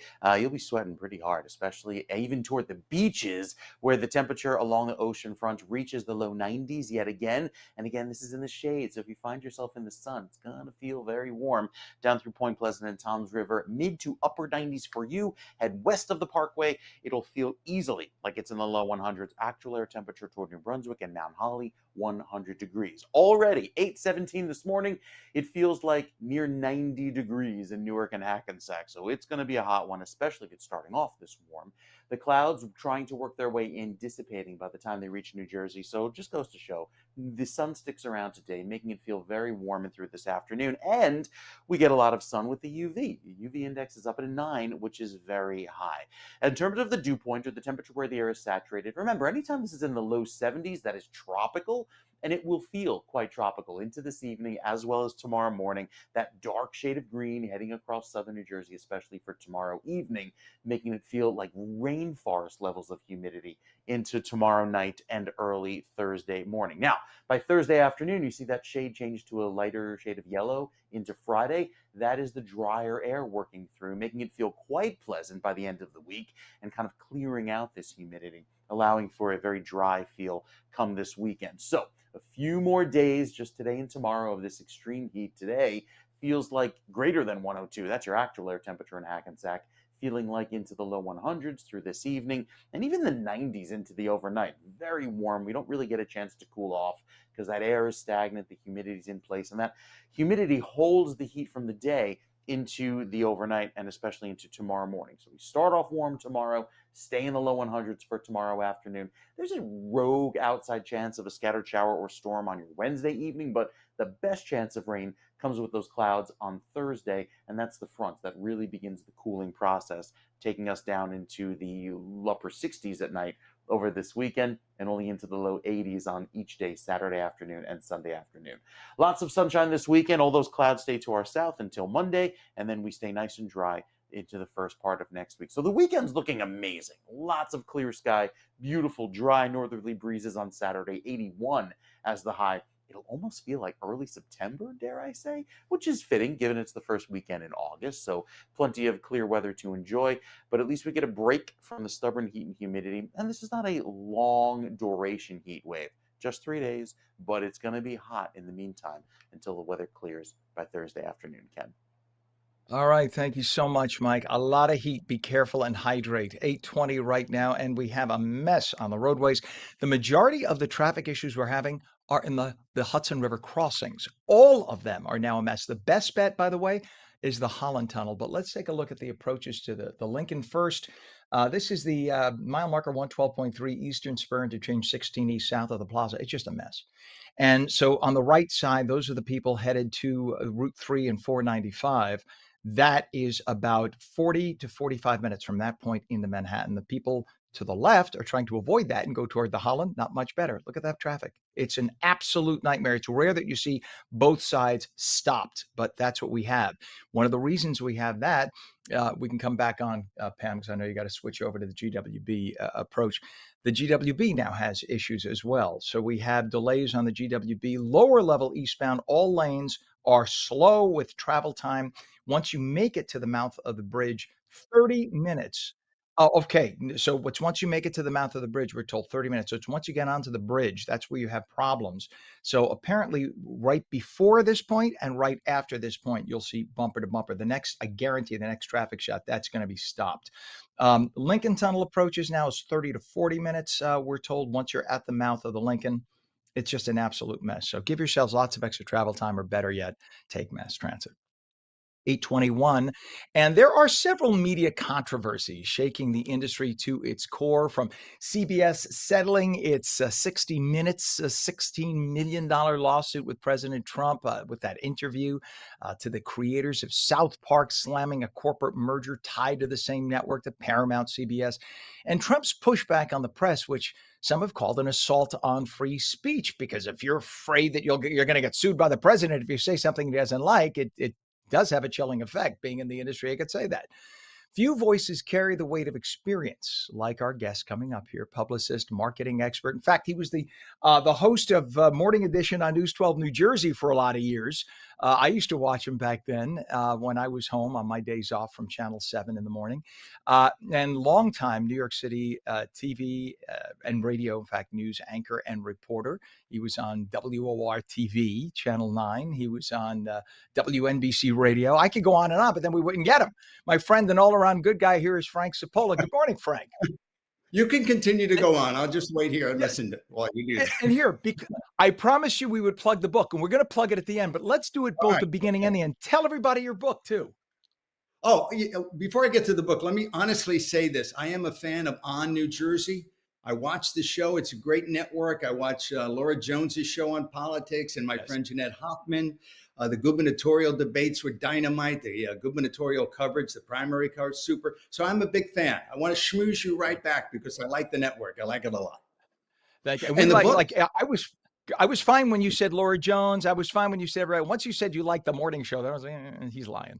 But go ahead. I'm sorry. So tell us about your book too. oh, the book is great. I think it's great. It's right over my shoulder right here. Here it is right there. It's all the funny stories from my 38 years in radio and television in New York. There's nothing, no deep thinking into it, no political perspectives. It's just all the funny stories, because people see what happens on camera, Ken, as you know, but the behind the scenes stuff is often much funnier than people realize. And the book is just sort of my career and all the stuff that happened behind the scene. It's a great, easy read if you're lying on the beach. A lot of my friends bought it for the beach because they're small little snippets of funny stories. I believe you're in the book as well because folks God. need to know. You and I go back about 25 years or so. At least. So we know. At least. And when So, you were at WNBC Radio, I only briefly did some fill-in work at WNBC toward the very, very end. But for those who don't realize, that bump, it's called an osteoma. That bump right there in my forehead, if you could see it, that yes. was from your good friend, Don Imus, who threw an encyclopedia at my head because I screwed up going into the bottom of the hour ID once. And now we're getting into the weeds. I Yeah. actually back timed the bottom of the hour ID, 66 WNBC New York. And so we had network news at 5:30 a.m. and I stepped on it and I hear him storming down the hallway because I was in the combo booth again. Sorry, everybody, in the weeds. And he goes, and I could say this on streaming. He says, "Yo, asshole." And I looked up because I guess that's what I respond to. And he flung an encyclopedia at me and clocked me. So that is he's deceased now, but this is my permanent remembrance of the late, great Don Imus. Good times, Ken. Good. So tell Listen, me, I'm I'm sorry, I'm going on. Go ahead. Go ahead. Imus is in the book because I was during WN. By the way, it's WN BC. Right. I was the newsman on the Soupy Sales radio show. So I was there when Soupy, Stern, and Imus were there, and a lot of funny stories in my book are from that time period because at one point they weren't speaking with each other. None of them were speaking with each other, and I was sort of like the go-between in some cases. But Imus used to pull pranks on Soupy, Soupy pulled pranks on Imus and Stern, and so on and so forth. So all in the book, lots of funny stories. It's shocked, as in shocking. It's shockedevenus.com is the website. Order it from my website, and I'll inscribe it for you. I love it, and it is great stories. I've read the book. I've looked at it. I remember when you gave it to me, I was like, I wonder if I'm going to like this. It's really great. It's one story after another, and once you start reading, you just keep going. You really laid it out well. So and that's not blowing smoke. That's the truth. Let's talk about what's going on in the industry. Whether you're pro-Trump or anti-Trump, that's not the issue here. And I stand all over the place politically on things. This is kind of scary, though, when it comes down to the freedom of the press being indirectly infringed by the threat of lawsuit. So we have the freedom to speak out and not have Gestapo at the door to arrest us, as happens in some countries. But now it seems that lawfare is coming in and companies are getting sued left and right. And there's that threat that if I say the wrong thing, that I could end up sued to non-existence. What does this do to the industry when you have a sitting president suing and then companies saying, yeah, I better pay up? Hey, it's chilling. You and I are old enough to remember when CBS was, quote unquote, the Tiffany Network, the home of Walter Cronkite and Dan Rather and so on and so forth. We're also old enough to remember, and we learned it in journalism school, that the FCC is quasi-independent. It has 5 members, 3 of whom are of the party of the president at the time, and 2 are of the opposing party. And they work independently, and they're supposed to make decisions independently. But when you have exertion by the White House over the FCC that says you will not be able to make this deal. And I'm talking about CBS now. You will not be able to sell to Skydance and make $9 billion, Sherry Redstone, who owns CBS, until you Mhm. give us $16 million for a lawsuit against 60 Minutes, which every lawyer says they could have easily won. That the CBS could have easily won that.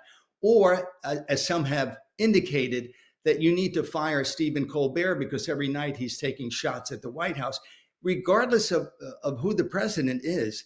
That is chilling, and it worries me to the core, because this is an attack on journalism. It's an attack on TV news, and it worries me. It worries me, quite Yeah. honestly.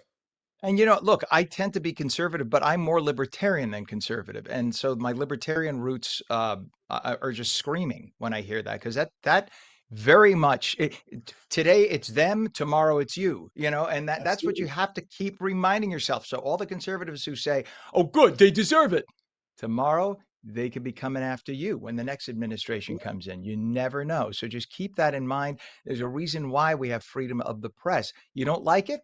The way solution, you don't watch. You go to the next guy. Especially in this area, you have 1,000 to choose from. Go to the next guy. You don't have to watch Colbert if you don't like Colbert. I hate Colbert personally. I don't hate him. I mean, I know him personally. I know him. Mhm. He's a nice man off air. I don't agree with his politics, but I don't watch him. That's my answer. So, but I don't say that you take him off the air. Let him be on the air. Let him be one of the. I know a lot of people who love him. Let him be one of the voices. But to basically threaten him out of existence, that's not Yeah. good. I don't care who you are and where you stand. That's not the solution ever. Well, not only that, but a good leader, president, regardless of the party, would just have some fun with it. You know what I'm saying? He would go on Colbert and have a little fun with it. He would be part of the joke, as it were. But this adversarial relationship like that, and then take him off the air. And we don't know if that's a fact, but it is kind of curious. Take him off the air because we want to do this deal. I think Sherry Redstone decided, and she's the owner of CBS, she decided that if I write a check for $16 million and I do this, I get $9 billion, it's worth it. And the credibility, especially of CBS, and we go back a ways, Ken. We knew when it was the Tiffany Network. It was called the Tiffany Network.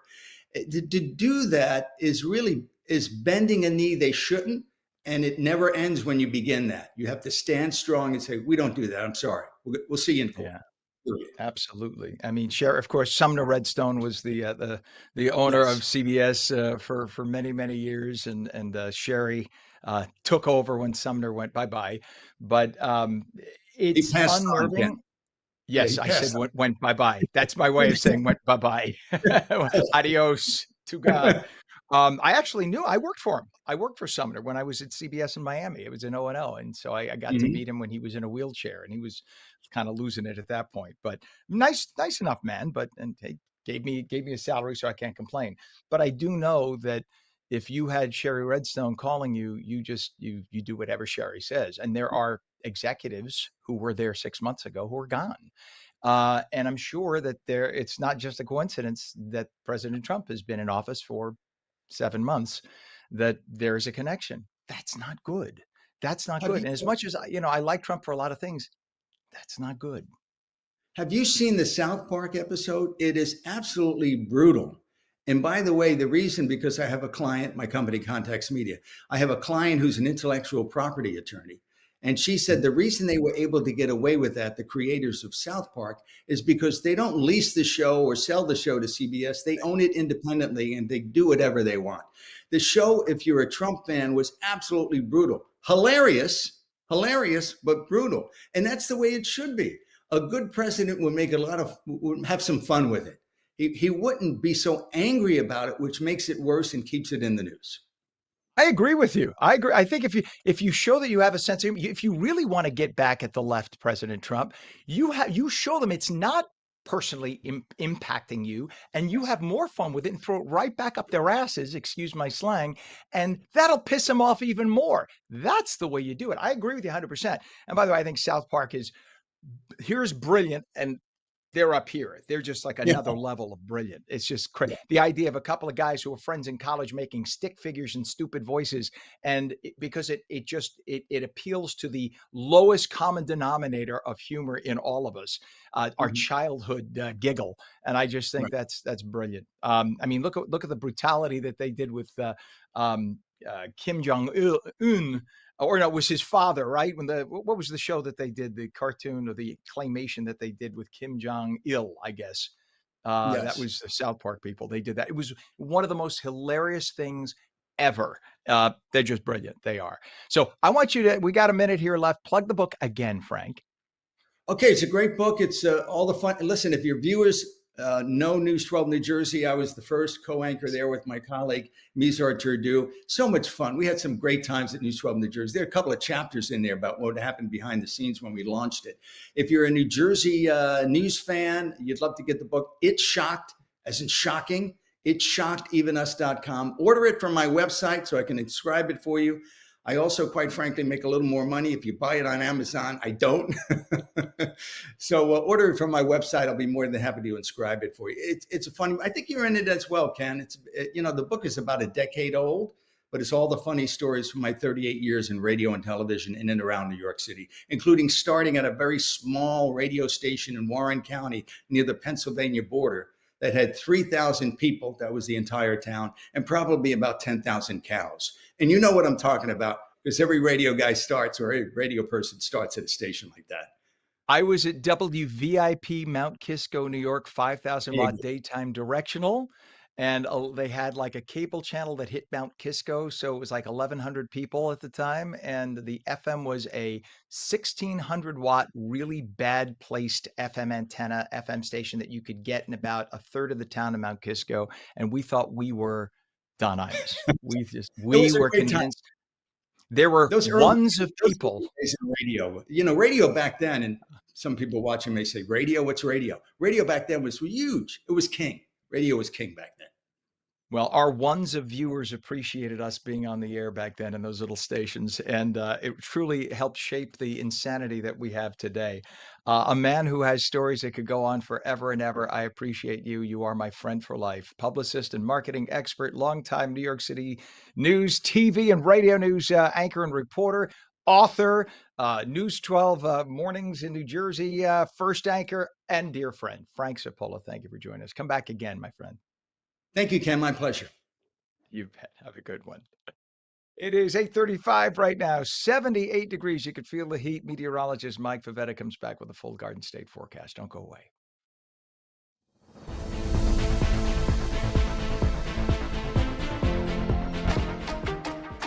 Hi, I'm Jeanette Hoffman, host of Energy Matters. Join me every night at 6 p.m. where we're discussing energy affordability, challenges, and solutions with stakeholders and elected officials. Join me weekdays at 6 p.m. on Energy Matters on ONNJ.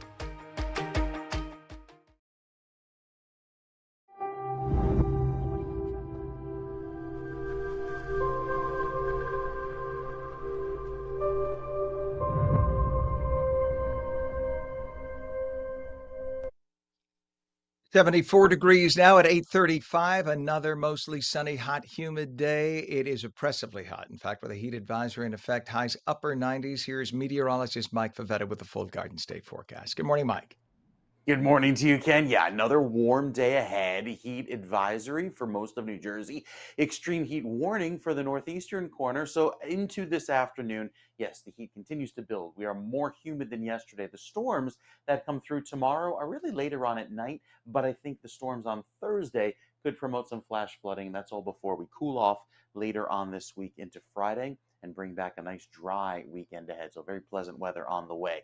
Nothing more than some high thin clouds right now, which are ultimately dissipating, not doing much to block the sun. So it's going to be a very warm start to the day with temperatures exceeding average by at least 10 degrees down toward the beaches, low 90s in the shade on the sand this afternoon down the shore. No heat advisory for you south of Atlantic City, but it's still warm inland with temperatures approaching that 100-degree mark. And speaking of the air quality with all the stagnant air and some of the particulate matter, it's worse the further south you go, almost approaching 200, which in that shade of red is borderline unhealthy. It's unhealthy for sensitive groups, those that have asthma, respiratory issues on a day like today. Not a good idea to exert yourself.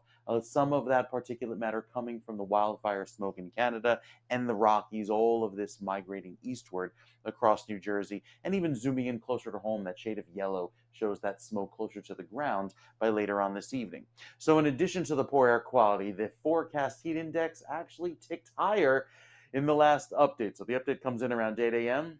And here we are, 103, the forecast heat index from Hackensack to Newark, 101 in Trenton and Camden. Very hot finish to the day with temperatures tomorrow back up in the low 100s by the afternoon.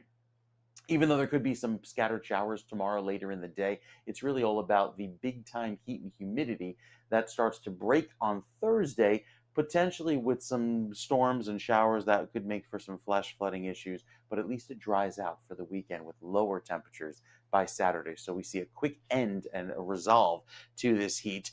With the record set at 100 today, set back in 1949, I have a feeling we could break that, at least tie it by this afternoon. So with all of the heat and humidity today, making for some very uncomfortable weather, you could head toward the beach if you are okay with the warm weather even there. Water temperatures not going to cool you off all that much. 80 degrees, that's comfortable, but still quite warm even for late July. Sunset happening later at 8:15 down toward the beaches, and great weather to be out on the water today. But again, important to stay hydrated with that blazing sun. The rip current risk is low today. Throughout the day tomorrow, I think we're okay. But as we watch the front approach from the north throughout the week, it takes its time to move through, and then ultimately on Wednesday night into Thursday, you see those rain showers develop and give us that wet weather that cools us off and clears us out by the weekend. So gorgeous weather on the way come Saturday and Sunday, and that will be very pleasant and a nice way to start off the month of August. 7-day forecast has the heat ending Wednesday, the rain taking over for Thursday, much cooler by Friday, and then clearing out and staying dry on Saturday and Sunday. Gorgeous weather to start off the weekend and stay into next week, and even down the shore, warm and muggy overnight, hot through the afternoons, but even those rains on Friday clear out for a beautiful beach weekend. Looking really forward to the amazing weather forecast. Really not a cloud in the sky, I think, on Saturday and Sunday, Ken. There you go. And am I reading correctly? The current surf temperature, the ocean temperature in New Mhm. Jersey ranges from 75 to 81 right now? That is correct. I would Yeah. think that that 81 would be more middle of August. That's pretty mild. I mean, that's like Florida in May. That's what that Yeah, no, it temperature is. has. So water temperatures have been running a little bit warmer by about 2-3 weeks ahead of schedule. Typically, you're right. We would have mid to late August have the peak of water temperatures in New Jersey. Now we have them, toward the mid to late part of July. So we had a lot of heat earlier this summer that was unusual, and that Mhm. translates to down the road a little bit of a warmer water with that little bit of a delay. And for those that don't put two and two together, doesn't that also impact storm formation when you have warmer water all up and down the coast?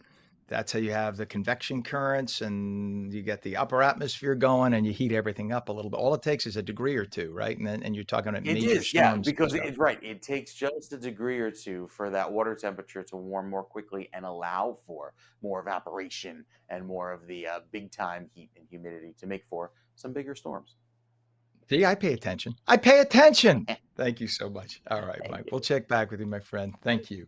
It is 8:41, and we have just a mess on the roadways. Let's take a look at I-287 right now, if we could. This is in Piscataway on Possumtown by Possumtown Road. It's just look at this, just a mess, and there is not an accident. This is pure volume. So this is Piscataway, New Jersey, 287 at Possumtown Road, basically stopped with volume. Just an absolute mess right now. You could stay on that shot, Pam, because we have another issue on 287, just a few miles away from there, over in Montville, north of 47, exit 47, 202. The left lane is closed there because there's a crash as well. So 287 there. In fact, we found multiple spots by Route 22 East was bumper to bumper as well. In fact, if you can bring it up, Pam, can you bring up 287 to 22 East when you get a chance? That is also just an absolute, look at that, just a mess of traffic. And this is not accident. This is pure volume at this hour. It's funny how certain days people take mass transit or are on vacation, and other days everybody's commuting. And today is one of those everybody is commuting days. If you come back on camera, we'll tell you about slowdowns that we have. Holland Tunnel is actually your best bet making it into Manhattan today. Holland Tunnel approach right now is going to cost you about 20 minutes. The Lincoln Tunnel not so good. It's actually 30 to 40 minutes. If you look right, this keeps going back and forth. This is I-95 or the Turnpike. The exit on the right takes you to the Lincoln. Now, 10 minutes ago, that was stopped. We reported there were problems at the Lincoln. So people started going where they are on the left to avoid the Lincoln and go to the Holland. That's what that line of traffic is, people avoiding the Lincoln to go to the Holland. As they see that that's not a good idea, they're going to go back to Lincoln. So it's been going back and forth all morning. In the meantime, the GWB upper and lower levels now, it's going to cost you about 30 minutes, 30 to 35 minutes. Your better bet from what I'm seeing here is the lower level. That's actually 25 to 30. Upper is 30 to 35. So there you go. This is the lower level approach as you make your way across to the GWB. 8:43, a police officer and at least 4 other people were shot and killed and several others injured by a gunman who stormed a Midtown skyscraper last evening. He then fatally shot himself. 27-year-old Shane Tamura walked into the 44-story building and opened fire using an assault rifle. He then proceeded to the 43rd floor where the shooting continued. Videos on social media showed people running for their lives. At least one police officer at the scene was shot in the back and died at the hospital. 4 civilians were also gunned down, several others injured. Investigators now trying to figure out what the motive was. It is 8:43. Emergency crews in Washington Township responded to an HVAC failure that hit the Center for Rehabilitation and Nursing. Temperatures neared 100 degrees there, and the second floor's air conditioning had failed. That prompted the safe relocation of 22 patients to the first floor. Washington Township Police, Fire, and EMS workers all got together to get all of those patients safely to the cooler area. 8:44, controversy in New Jersey's governor's race as Republicans slammed Democratic nominee Mikey Sherrill for flip-flopping on her support for New York City's mayoral candidate Zohran Mamdani.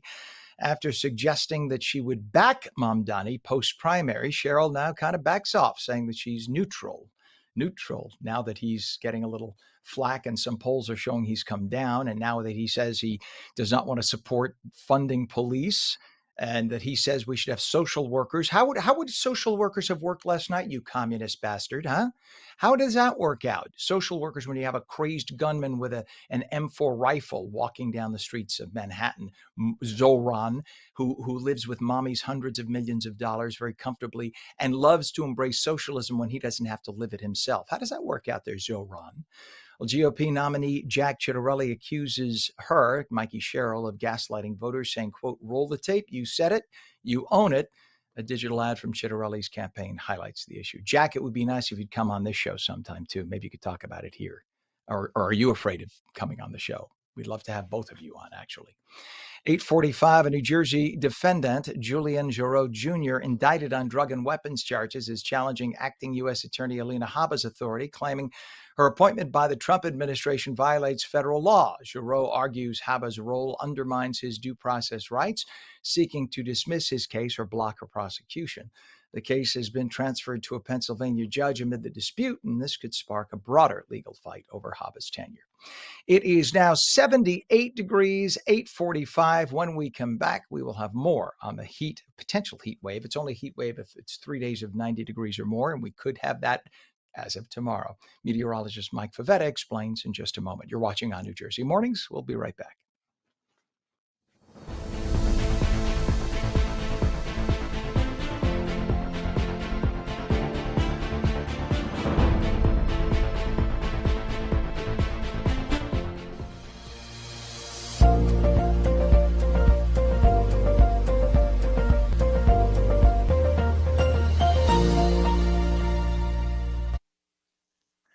And welcome back to ONNJ Mornings. I'm Ken Rosato at 8:46. We'll take your calls at 888-658-0234. We have a heat advisory, in fact, another mostly sunny, hot, and humid day. Highs upper 90s. Straight to meteorologist Mike Favetta with the Garden State forecast. Good morning, Mike. Good morning, Ken. Yeah, 90s yesterday, 100 or warmer today. So it's going to be warm in northeastern New Jersey where your it used to be called extreme heat warning effective this afternoon for the 100 degrees in Hackensack, feeling like 105 or greater by the end of the day. 98 in Jersey City in the waterfront, 98 on the Green in Morristown, and 97 up in Sussex. Air quality, not great right now, but it turns pour through this afternoon with the stagnant air, so that AQI of 153 is unhealthy for sensitive groups. Down in the tropics we go, where there's not much going on right now, which is good. We could use a little bit of a break, especially as we enter the peak of hurricane season in about a month and a half. Down in the Pacific, there are some storms there heading out to sea. Speaking of the Gulf, we're quiet right now in terms of the water temperatures warming into the mid 80s, but our temperatures closer to home responding to all of that heat, and even through the middle of August, forecast to be higher than average, just like the rest of the country. A warm finish to summer, even out toward the northeastern corner of the state, with slightly drier conditions forecast through the beginning of August. Got to keep the lawns and gardens watered. Our forecast into tomorrow keeps our highs right up around 100 through the end of the day. Thursday and Friday see some rain. Some of the rain could bring the flash flooding risk as those storms move very slowly across New Jersey throughout the day. And then by Friday and Saturday and Sunday, seeing a drier trend with beautiful weather, low humidity, lots of sunshine, feeling great. Just got to make it through even the shore points, some 90-degree days tomorrow, and then turning wet before the sun returns on Saturday and Sunday. So hot through the middle of the week, wet by Thursday and Friday, and then we're right back to beautiful weather, lots of sunshine, dry weather this weekend, Ken. 76 eastbound ramp. All right, Mike, thank you.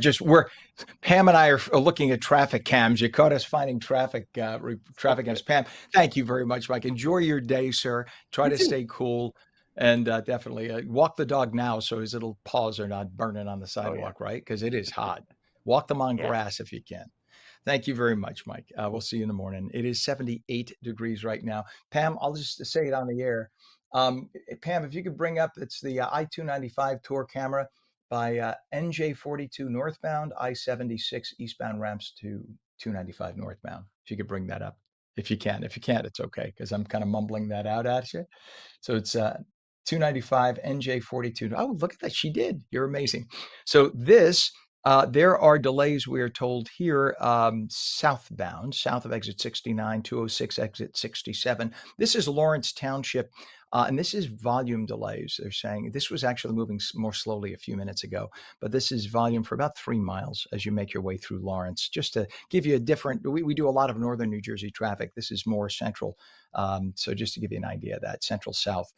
We also have delays on 287 northbound, vicinity of exit 52, Route 23 in Pequannock. All lanes are open. And Pam, what was the other shot that you did have?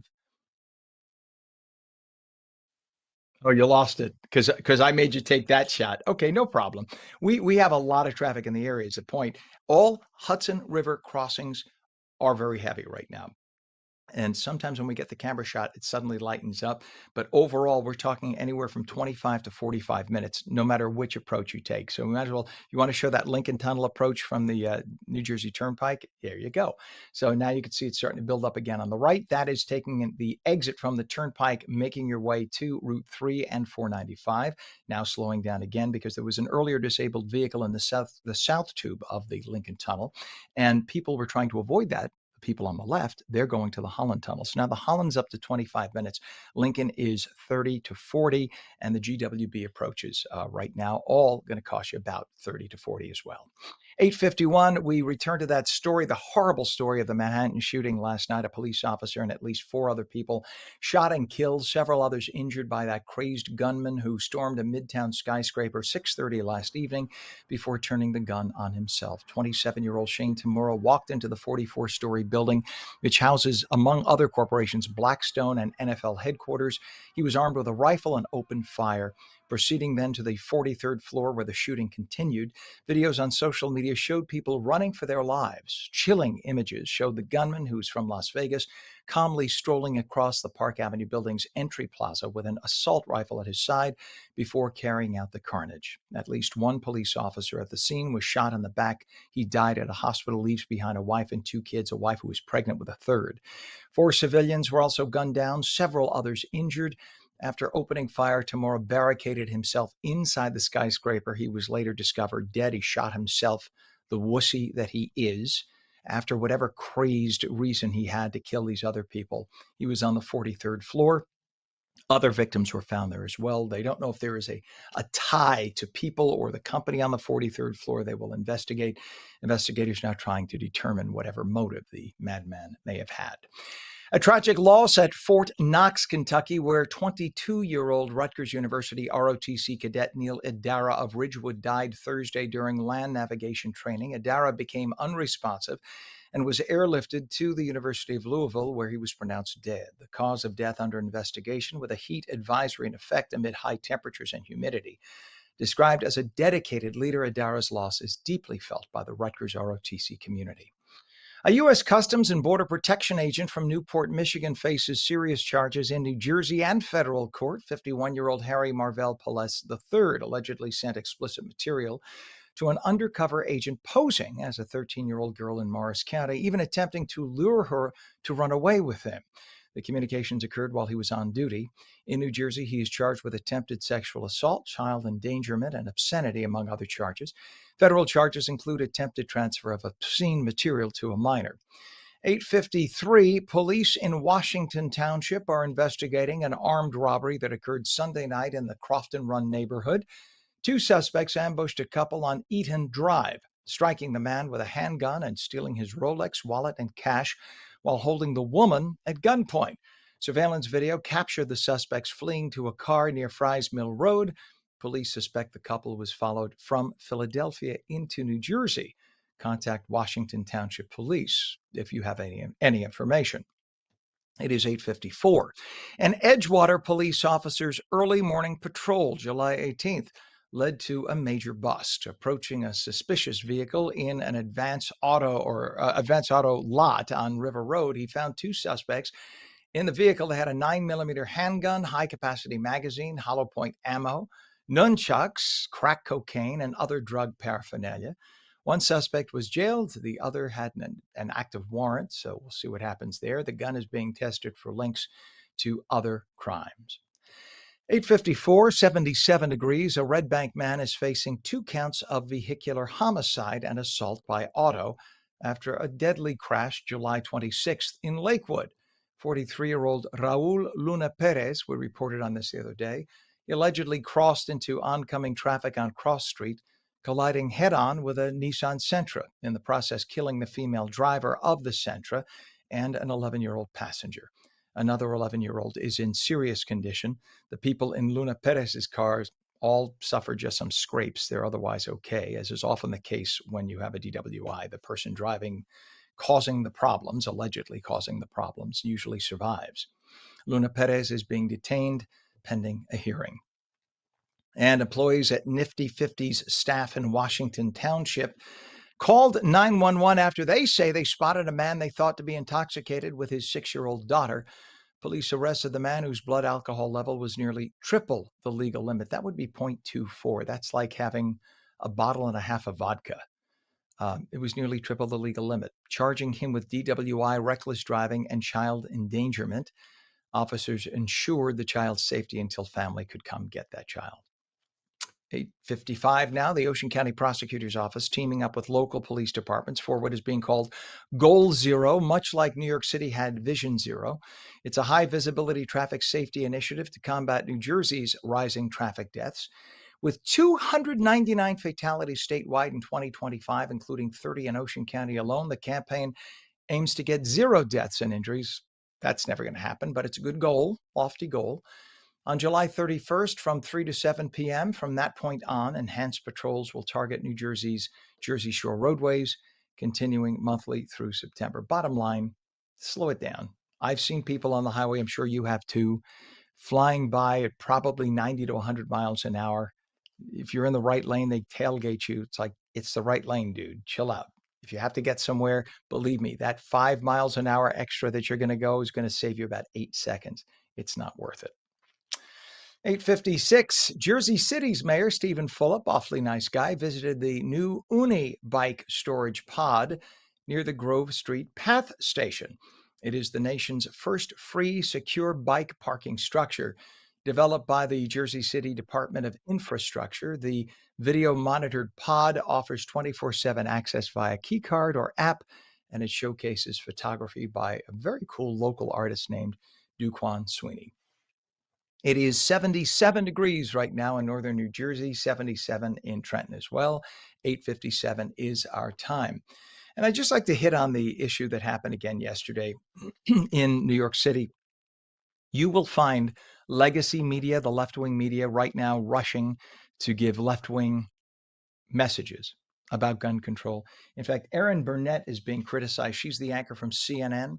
Erin Burnett, several times on the air, claimed the gunman, that gunman you see on your screen right there, she said multiple times, the gunman appears to be a white male. Thank you for zooming in there, Pam. All right. Whether he's green, orange, or purple is not the case. He is clearly not a white male. All right. He has an afro. He has darker skin, and he certainly does not appear to be a white male. He could be Hispanic. He could be Middle Eastern. He could be African American. He could be mixed. But he's certainly not a white male. Regardless, we have been taught in the industry, you don't, unless it is pertinent to the story. We stopped saying the suspect is a black male, the suspect is an Hispanic male, but yet Erin Burnett had no problem throwing a white male under the bus when it isn't even a white male. Shame on you, CNN. Shame on you, Erin Burnett, with your left-wing mission. This is why you have less than 100,000 viewers in prime time. It's enough to take you off the air, and you should be off the air. It's an embarrassment to the industry. And that is on New Jersey Mornings for your Tuesday. I'm Ken Rosato. Tomorrow morning, starting at 7 a.m. Stay cool. Today it's going to be very hot. Have a good day.